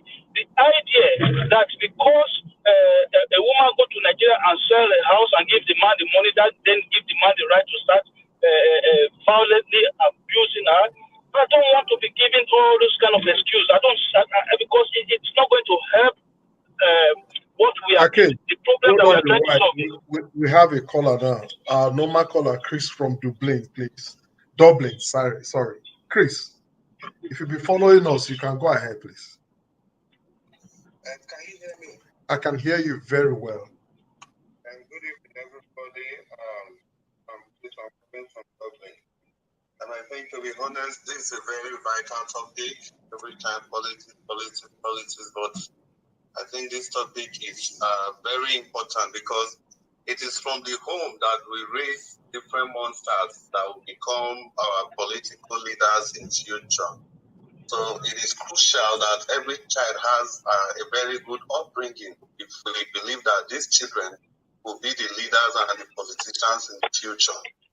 I think for the first time, I'm going to agree very well with Hakim, because I think Hakim has said it all. He has said it all. There is no excuse. There is no excuse to go violent with your partner, be it male, be it female. And there is no excuse to keep abusing your partner, be it male, be it female. You know, the women can abuse the men verbally, and the men can abuse the women physically. If things go south, I think the best thing, like Akim has said, is for both parties to go their different ways. Because if you think you are even and continuing that relationship for the sake of the children, you are actually doing more damage to those children than you think your presence is helping them. Because for every single act of violence, it always will reflect on the children in future. It's going to determine their upbringing, it's going to determine what their values about relationship should be.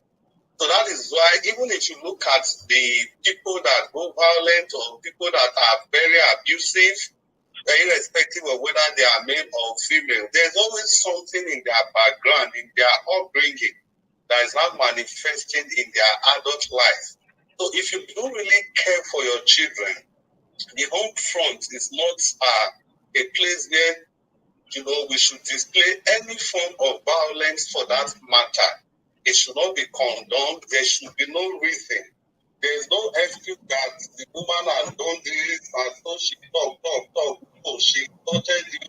It does not amount to you going physical on any woman for that matter. If, for example, you cannot do that, if that woman is now your boss at your place of work, can you do that to her?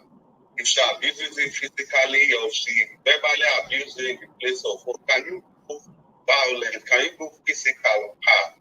So I think Akim has said it, and I completely agree with him.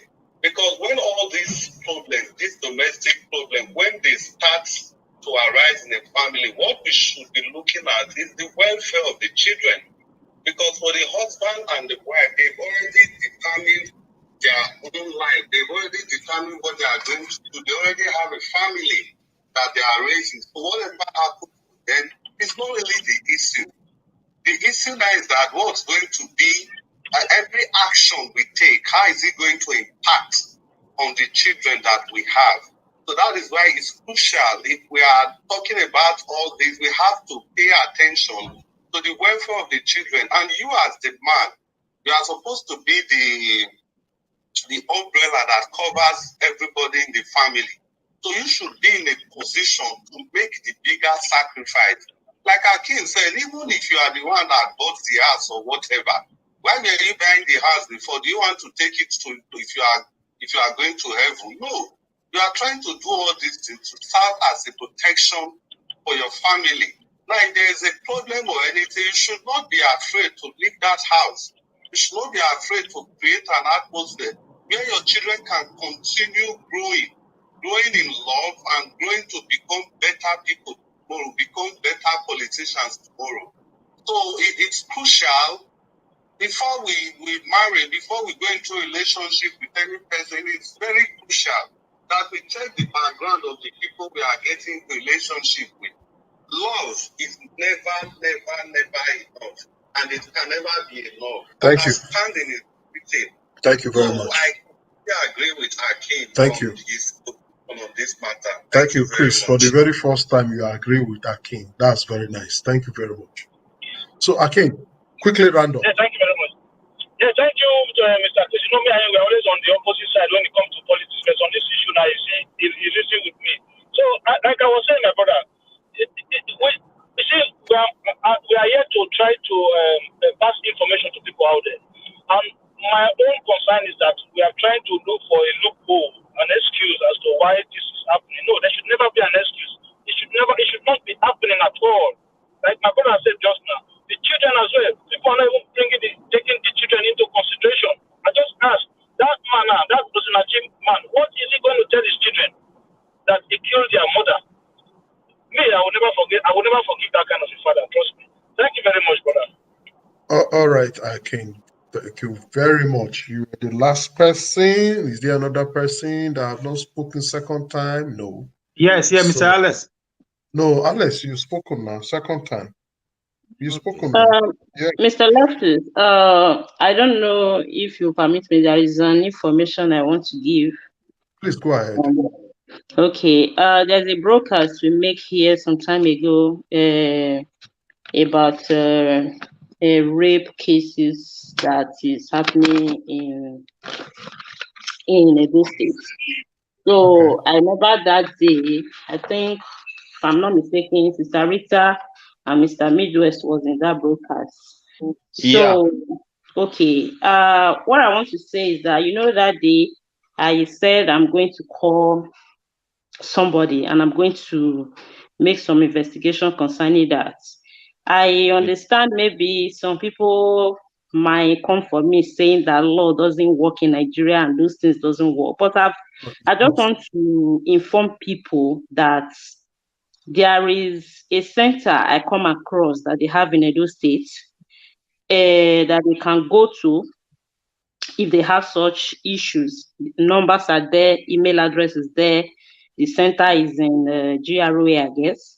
So they can go there because there are some people that don't know their rights in this things. They don't know where to go. They are not even aware if there is a place to go.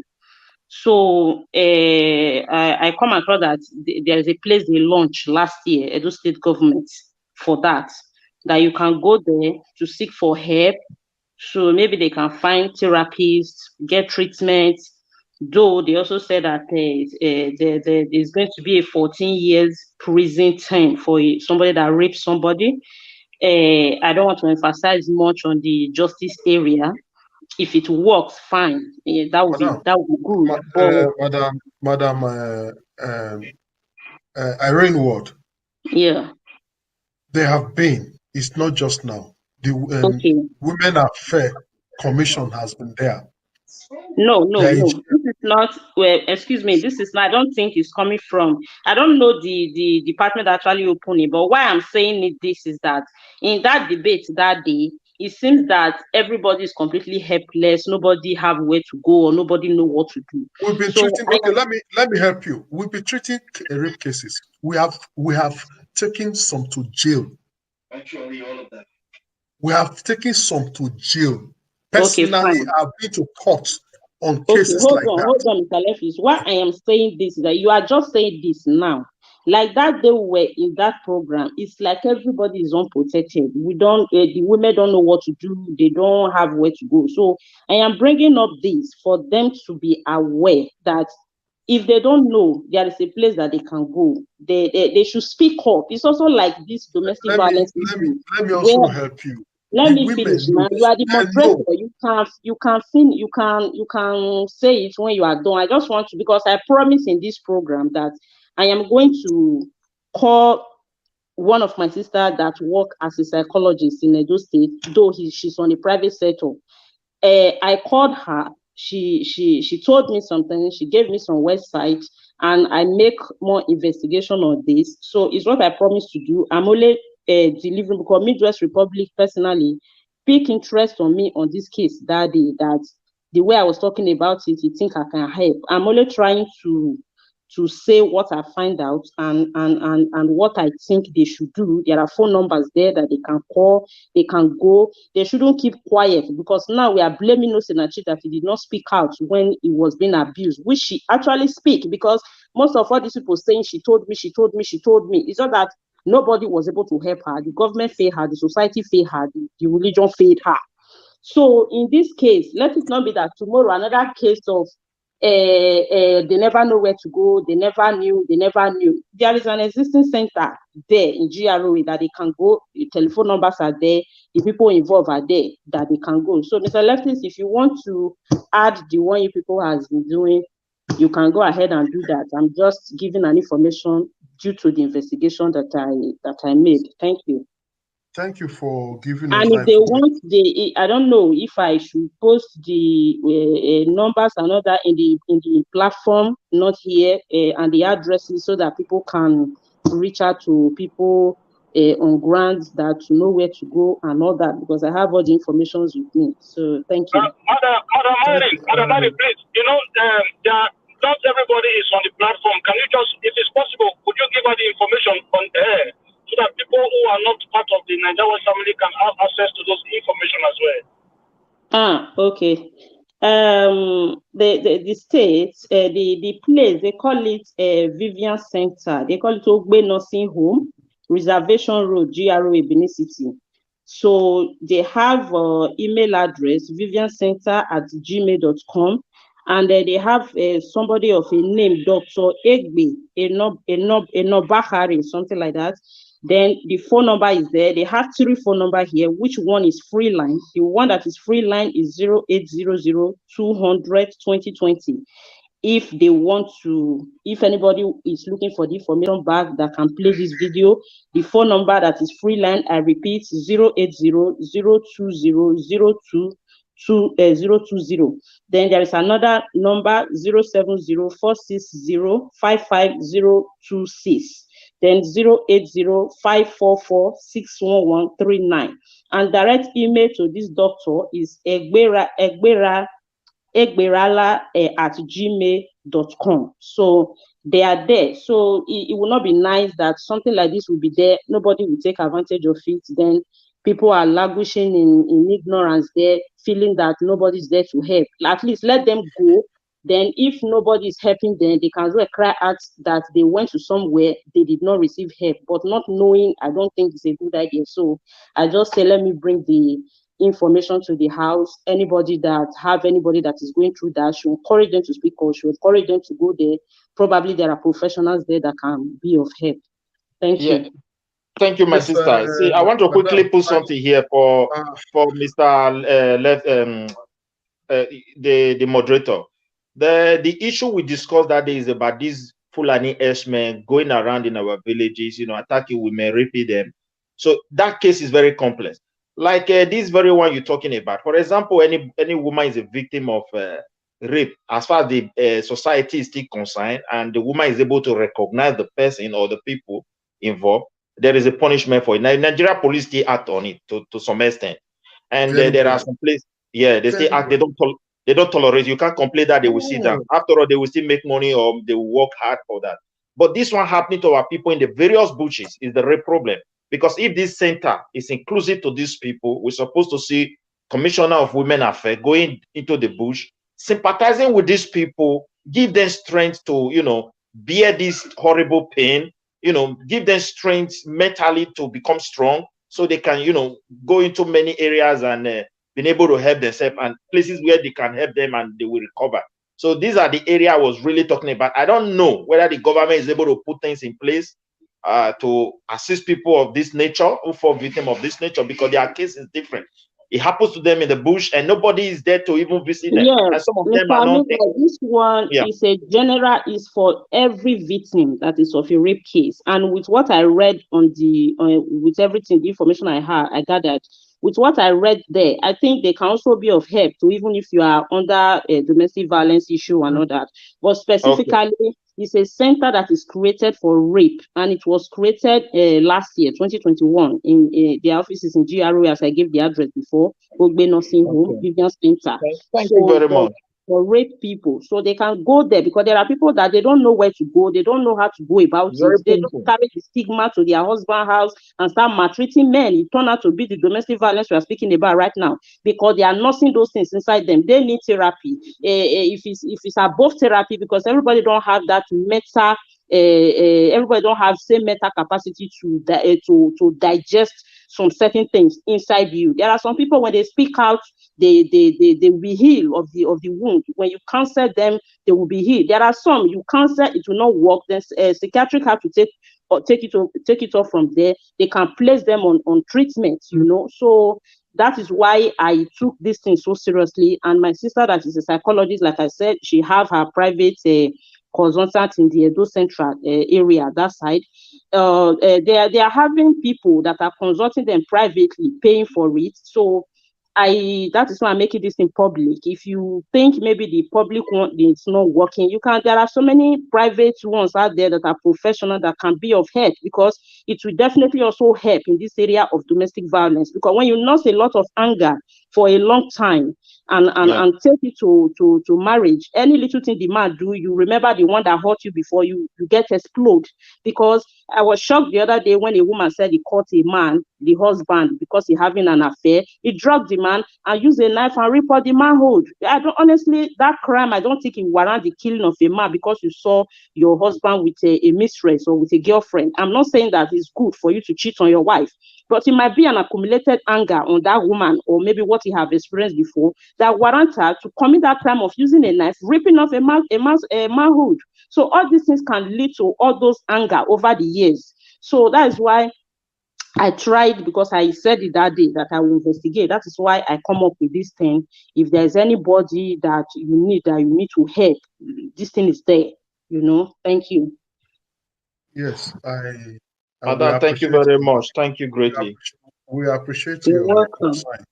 We appreciate your concern. What I wanted to say, or what I was saying then, is it's not about announcing this. Announcing it is good. We have been on the ground on matters like this. Sometimes these same people, you go to them and they will refuse the help. You be the one helping them. They will be the one. It is Africa, it is Nigeria. So it is the government that is not helping. All these private organizations, like we have so many organizations, like in Edosco, we have arm that deal with women, and we put it out there. Any problem, rape, you don't pay for it.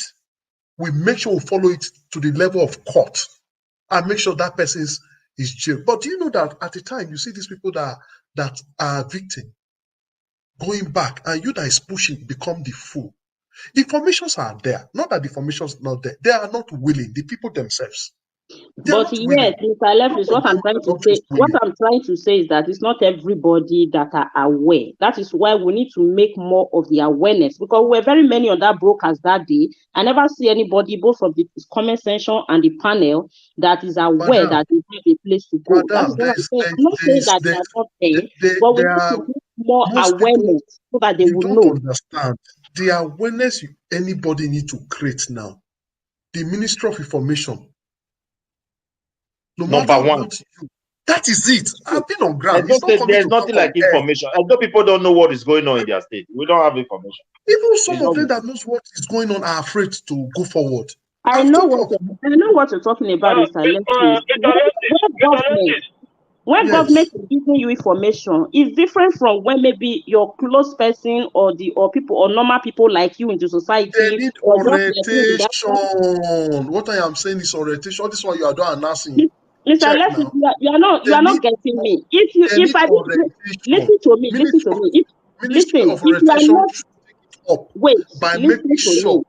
My point is, if I didn't bring out this issue now, because for me going into doing this investigation is because me personally, that is in an advanced world, I have never heard of this. Even all this thing you are mentioning now, I never knew that people have been doing all these things. So also there are hundreds or thousands of people out there that is not aware of maybe what you are doing. For example, now people are doing that thing. For example, let's say in Benin City, there are so many people maybe out there in Edo Central that cannot come across to this this thing you are arranging in Benin there. We cannot leave everything for only government to do. That is what I'm saying. We can also make awareness, talk to these people. For example, I pray that it don't happen to my sister. For example, you don't expect the way I will talk to my sister, the way she will be free to talk with me, and for her to just go out there, even if you are a commissioner for women affairs, you just come, he has not seen you before for the first time, he will just open everything to you. No, we have to make awareness on a grassroots that when somebody knows this, the person should be able to trust you as a sister, as a family person, say, okay, it's not going to be a problem. Just go, they can help you, you'll be able to talk to the person. It's not just about government. Government can announce something on the telly or on air. It's not everybody that will come and take it serious. But when you know that this thing is real, you will be able to talk to your close relations to go for it. That is what me I'm trying to do, because we have to make awareness. We know that government need to do their part, and we also know that our government has been failing us. But at least if they give us any little opportunity, we should also be able to make use of it. We take advantage of it if we can. So they need to know. They need to know all this. It's not about talking in the television, because if some people are here now that are hearing me, that have people that are victim to this thing, they can place a call to that their sister or that their brother that is going through such thing. Okay, they said there is a therapist a center. My sister, I will send you money for transport. You can go. They can help you. You will talk to the person. You are a close person talking to him. He will listen to you more than a stranger. That is what I'm trying to say. Not that maybe the thing was not on ground before, maybe it's not there. And we are in social media era that social media spread more information than even television these days. Now that what always tell us here, most TV stations, they censor what they want people to know lately. They don't talk everything on air. They don't carry most of all this news. So we need to reach out to our people. That's what I'm saying. I know that maybe people must have been doing it, which I appreciate, which is a very good development in the States. So I'm not disputing that. You know, they need awareness, they need orientation, just as you say, they need to be counseled, they need to be empowered to encourage them to speak out, because many of them don't want to talk because of the stigma, because of the society. You know, thank Mr. you. Leftis, I need to round up now. Sorry. I think. hello, Mr. Leftis. I'm sorry. I need to round up now. Yeah, I just want to go. But let us round up on 1 minute now. B is finished. I need to round up, and we're on domestic violence, and we're now talking about solutions before we now digress a little.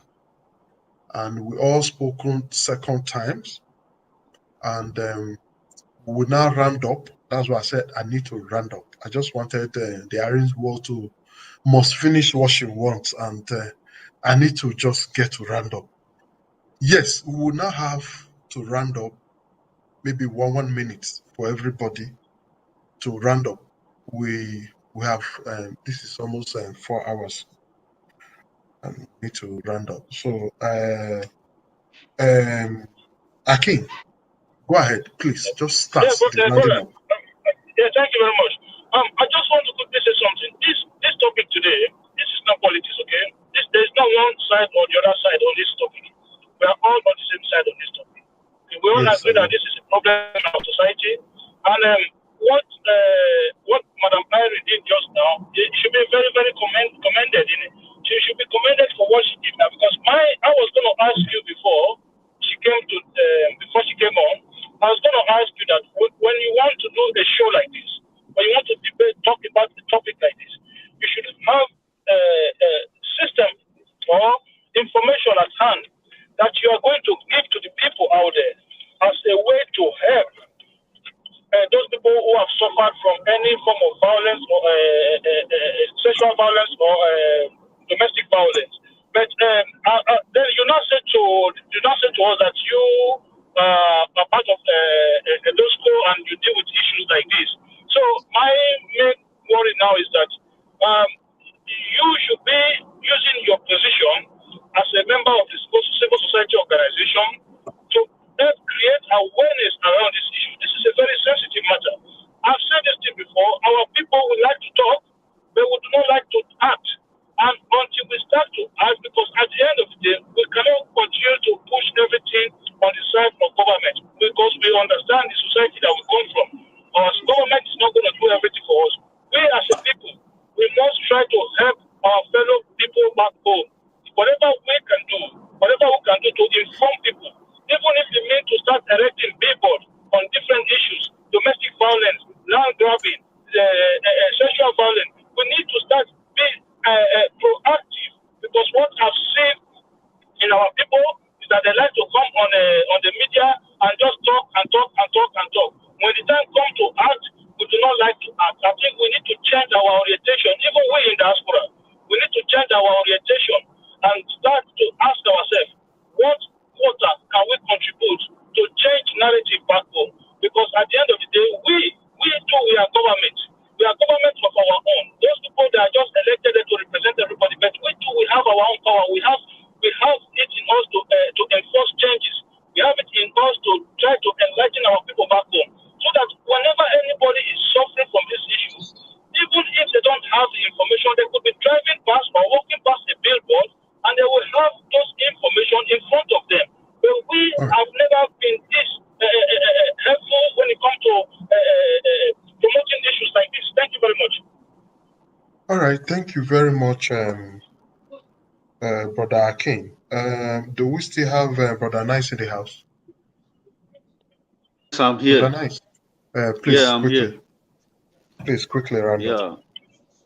Yeah, we have said it all. So what I just have to say now is just that we have to sensitize our people about this situation, and let's find a way to stop this menace in our society, and let our women try to learn how to live in accordance with their couple.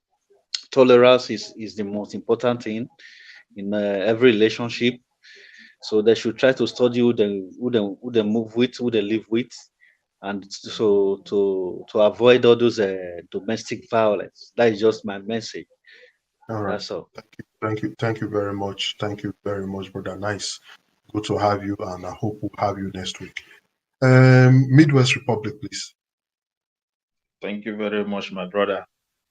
First of all, thank our madam who just took our time to go and find out, because that day we were really, in pain, seeing our sister being raped in the bush, and we're not seeing government official even talking about it or going there to sympathize with anybody. So it was very painful. So thank God they also have a place where these people can go, and we'll keep on making it known to them. Even in another program, we can just advertise it for people to have that number.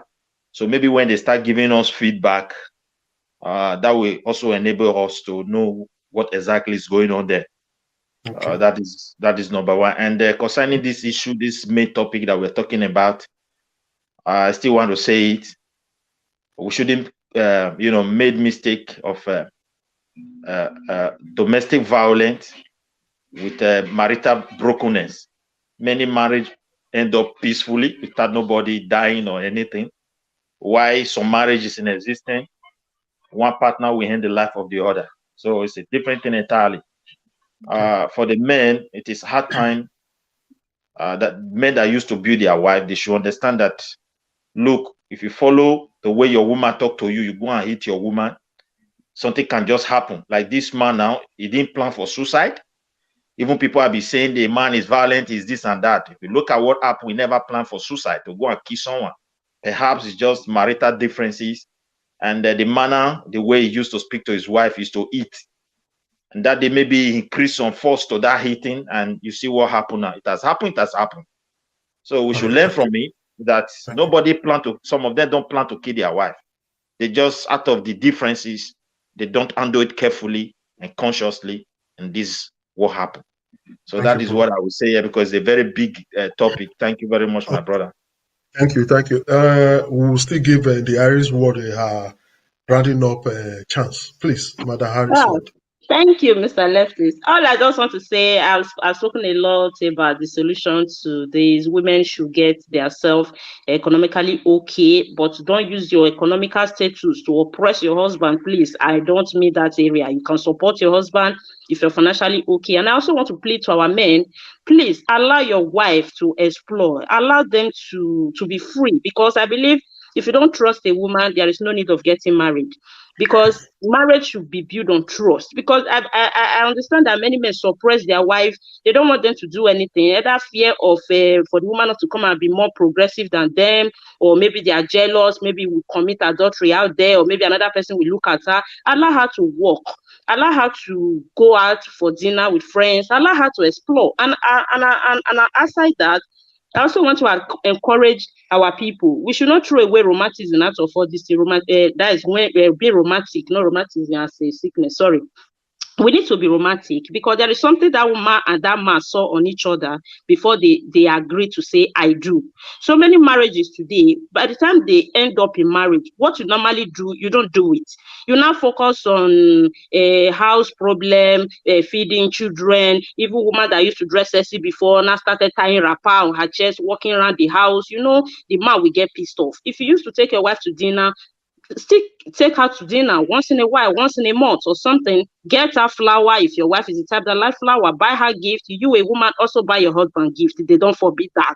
They will appreciate. So spice up your marriage, spice up your home. Let love lead. Let love grow. In a situation where it's not working this way, the man choose violence or the woman choose violence. Learn to know when to say bye. Learn to live. It's better you stay alive being divorced and than to say I don't want to have society stigma, then you die there. So spice up your home. Thank you.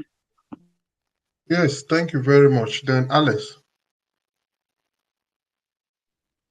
Yeah. Thank you, everyone. I've been listening. Never been this patient on a platform, on a debate platform. You know, a wise man listens, you know. Yeah, we've all spoken well. I thank everybody for the effort you are making towards the societal development. Development is not only about infrastructure and security. It's also about social, cultural development. I want to advise our men, our women, look out for who you marry. Don't marry because he's rich. Don't marry because he lives in Canada, he lives in UK. His father is Igbinedion, or his mother is this and that, Queen of England. Don't marry background. Don't marry beauty. Don't marry shape. Don't marry figure. No. Look at the mindset of people. It's a mind, you know. It's a mind and what he or she has upstairs also counts, you know. What they can bring to the table when there is crisis. Is he or she a diplomatic person? Always look for somebody that has dialogue in his DNA, somebody that believes in fighting is not in him. We all get angry, but how do we sort it out? So mornings will come and go. Job in the Bible had everything, and he lost everything in one day. So that man tomorrow can go broke. His true nature will come out. That woman tomorrow can fall ill. Her beauty, her shape, everything will vanish. We all pray not to have such things. So look out for somebody's heart, somebody's mind. The beauty should be in the inside and in the mind, not all those material things that pass away. Solomon said, vanity upon vanity, all is vanity. So if a man abuses you, insults you, beats you already in a relationship, don't go into marriage with that person. And if you're in a marriage and a man is beating you, or a woman is beating you up, threatening your family every day, walk away. Those are red flags. So that's it. The government cannot do anything for me. They will not want to give women equal chances, because the government officials, I dare to say most of them are women beaters. They have multiple wives. They abuse girls. So we just pray, and I'll just All drop right, you there. Thank you. Thank you very much. And Madam Rita, please. Yeah, thank you. What I would say is that men, please speak up. You know, don't internalize your pains and express it by being physically abusive. Please, men, speak up. If they have the older men around Europe, North America, set up like a coalition of, how to teach young men to be husbands or how to be in a relationship with a woman, because a lot of men don't know how to be in a relationship with a woman mentally. And we need emotional intelligence. If you have an older person who understands the generation of the kinds of men we have now, a lot of men need training. And the same, it also goes with a lot of women, but, it's more of the men. So please, any woman who is being abused, it's just 3-letter words: RUN. Run.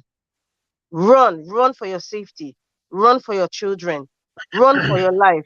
You can be a better woman if you're out of a toxic relationship, and this applies to the men too.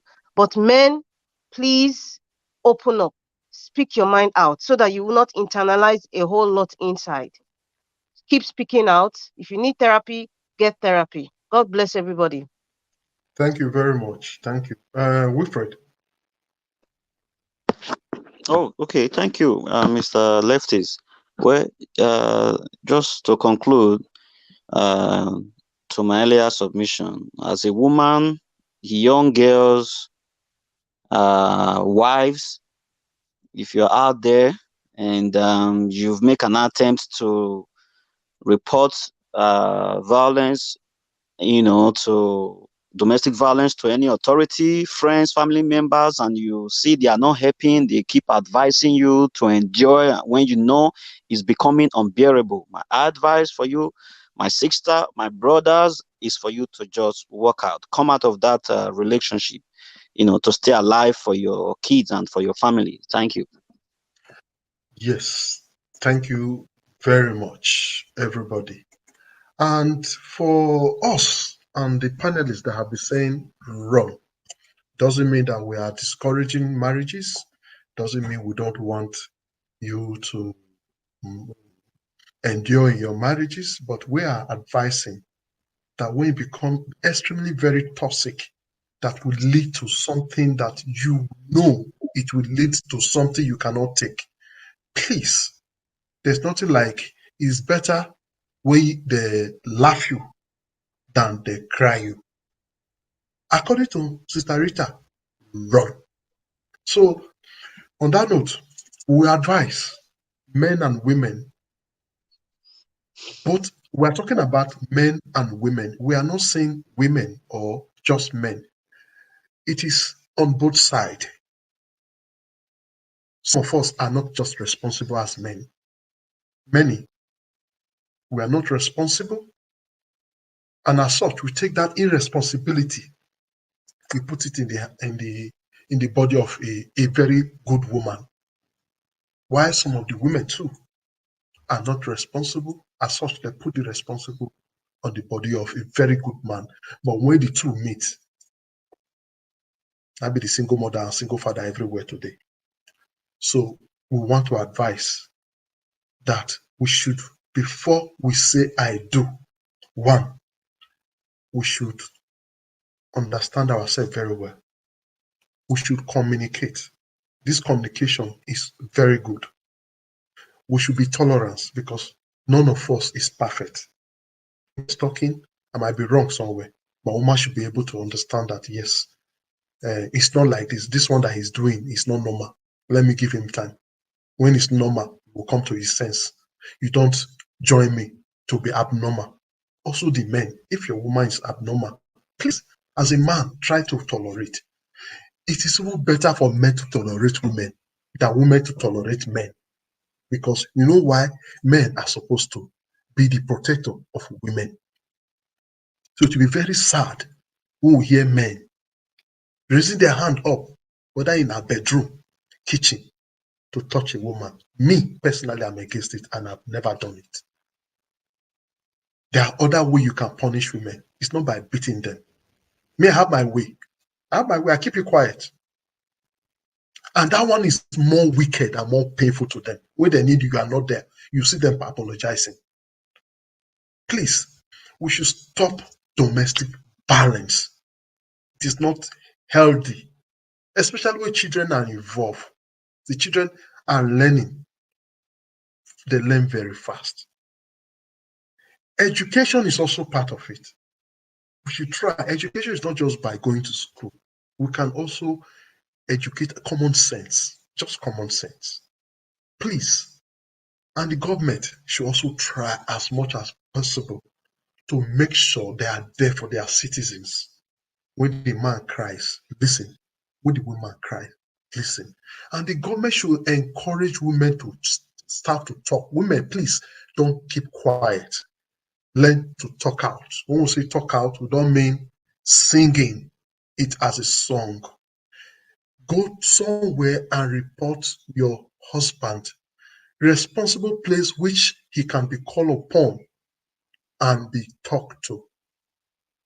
So on this note, I want to say thank you, everybody.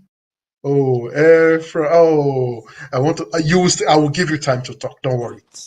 I want to say thank you, everybody. You'll be trying to comment since you've been complaining. So because of you, I will wait and allow you to digest all you have in your heart. So I give you the floor. Just talk. Okay. Thank you, Leftist. Hello, everybody. God bless you all. Thank you for your time. This topic is very important and very personal to me, just because a couple of years ago, a childhood friend of mine actually died from DV, and it was very painful. Hers was similar to what happened to Osinachi. Well, this is what I have to say now. Domestic violence is not new. It's not new to the world. It's always been there for years. The only reason why we're beginning to talk more about it now is because of social media, because of awareness, and also because of the fact that women are now more educated, have begun to travel more and are now more aware of what is wrong and what is right. So this is my angle. At the end of the day, okay, it's not always about women empowerment, because there are some women that are empowered. There are women who can take care of themselves, but they still choose to live in with domestic violence. And there's a lot of reasons. It varies depending on whom you're talking to or speaking with.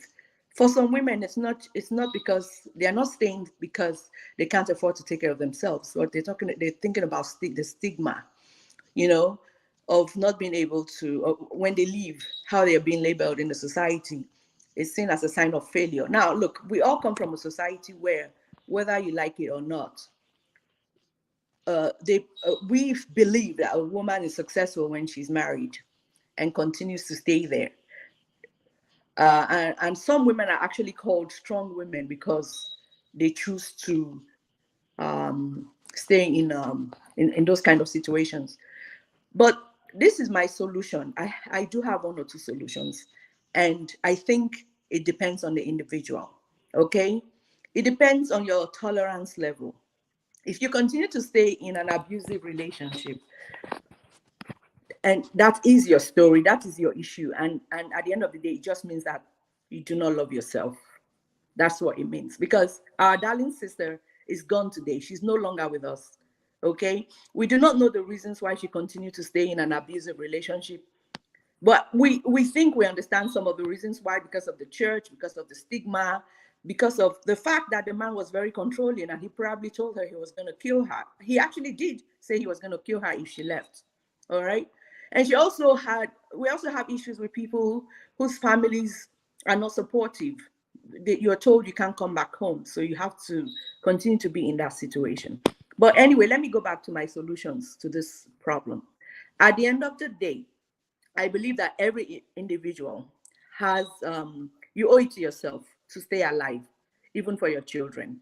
You owe it to yourself to live when it gets to the situation where you can't control it anymore. Why? Because you really do not want to raise children in an environment like that. Because when you do that, you are breeding the same kind of children.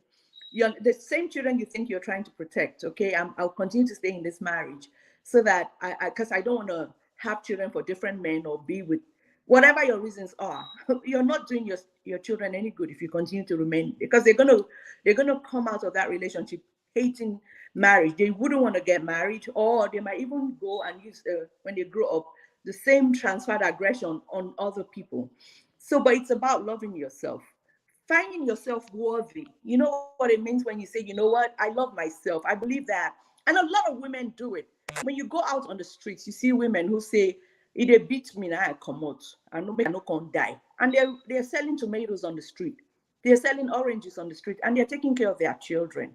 So the solution is about self-love. That's what I feel. I feel like no matter what the situation is and how bad it is, if you love yourself and you value yourself a lot, you will live a situation like that. Because nobody's going to, if you don't have brothers who are going to physically bring you out of that home and support you, okay? If you do not have family members or a church who support you, you have to love yourself. Nobody else can do it for you. And if you don't feel you're worthy, if you feel like maybe he beats me because he loves me, that's how he shows, then you're going to continue to stay in a situation like that. And you might be lucky you don't get killed. But for some people, they will lose their lives. We also need and for us, I believe it's cultural. In our society, as our Nigerian people, as Africans, it's cultural. The men they've grown up in an environment where they are told that this is how you show you're stronger. A lot of our men have used those words today on Niger Watch. A man is stronger. A man is the head of the home. Sure, yeah. So, how do you show you're stronger when you've been told you're strong? So you inflict your power, your strength on this so-called quote and unquote weaker vessel. So I just believe that the only solution to this is women loving themselves, okay? Love yourself enough to say it's gotten to the point where it's out of control. This guy is a beast and he's going to kill me someday. And I do want to stay alive to see my children get married, go to college, graduate. I want to take care of my grandkids, okay? Love yourself. Nobody else can do it for you. The government cannot build enough homes for battered women. You understand? We do not have organizations who bring out funds to support women in domestic violence. But you have to be the one to make the move. Perhaps that's what you need to do for him to change. If a man beats you once, he will continue because he got away with it the first time. That's my contribution. Thank you for your time. Thank you very much. Thank you very much, madam. That was a beautiful one. I hope we'll be having you some other time. Please make sure you always join us. I think what you just did now is wonderful. Yes, we are beasts, just like I said. I said it, men, we are very strong. But when I say strong, the strongness does not make you to be beating your wife. When I mean strong, we are strong as the head of the house. We are strong to take decision. Any man that raises up his hand on a woman, even on a child, and for me, I think that man is not a man. Because no man, if you want to fight, go out there and fight those people that are strong like you. A woman cannot withstand you. She's weak. You cannot use her as your punching bag. If you are strong, look for your fellow men. That's what I mean when I say we are beasts, we are strong. My strongness, unquote, did not mean that you should lay your hand on a woman. If you are frustrated, then go kill yourself, not a woman, an innocent woman. So, vice versa. If you are frustrated as a woman, please don't kill the man. Just walk away. So on this note, I want to thank everybody and the Irish word for her information also. I was only trying to say people most times does not take advantage of informations. I was angry, Well, I've practically done this. I became very angry. You'll be begging to help people with your time, with your money, with your connection. You will be begging people. People will be in trouble. You will hear it. You will go there yourself. They will be the one that will tell you, we don't settle. More live like that. This was the person crying out before. So that's why I said, most times this information should be on air. We should educate people. That was my annoyance. I have seen cases where you will meet a rape case. You will hear it. Somebody, you rape, you will go there. Yes, it is true. You will continue. You start it. The person will withdraw later. You see, you say, we don't settle. We'll live like that. We don't want trouble. So how do you help in these cases where people are not willing to help themselves? So that's why I said the Ministry of Information, churches, our religious house, everybody should be in this. We need to start to talk to people, to start speaking out. Because if you don't speak out, you will not get help. So I thank everybody. I thank you. I hope we have this kind of talk again next week. But definitely, every Friday we have our debate. So we also ask everybody and beg you all to follow and join the family and support us. Thank you very much. For this time, let me go and drink water. For all the panelists, thank you. All the viewers, thank you.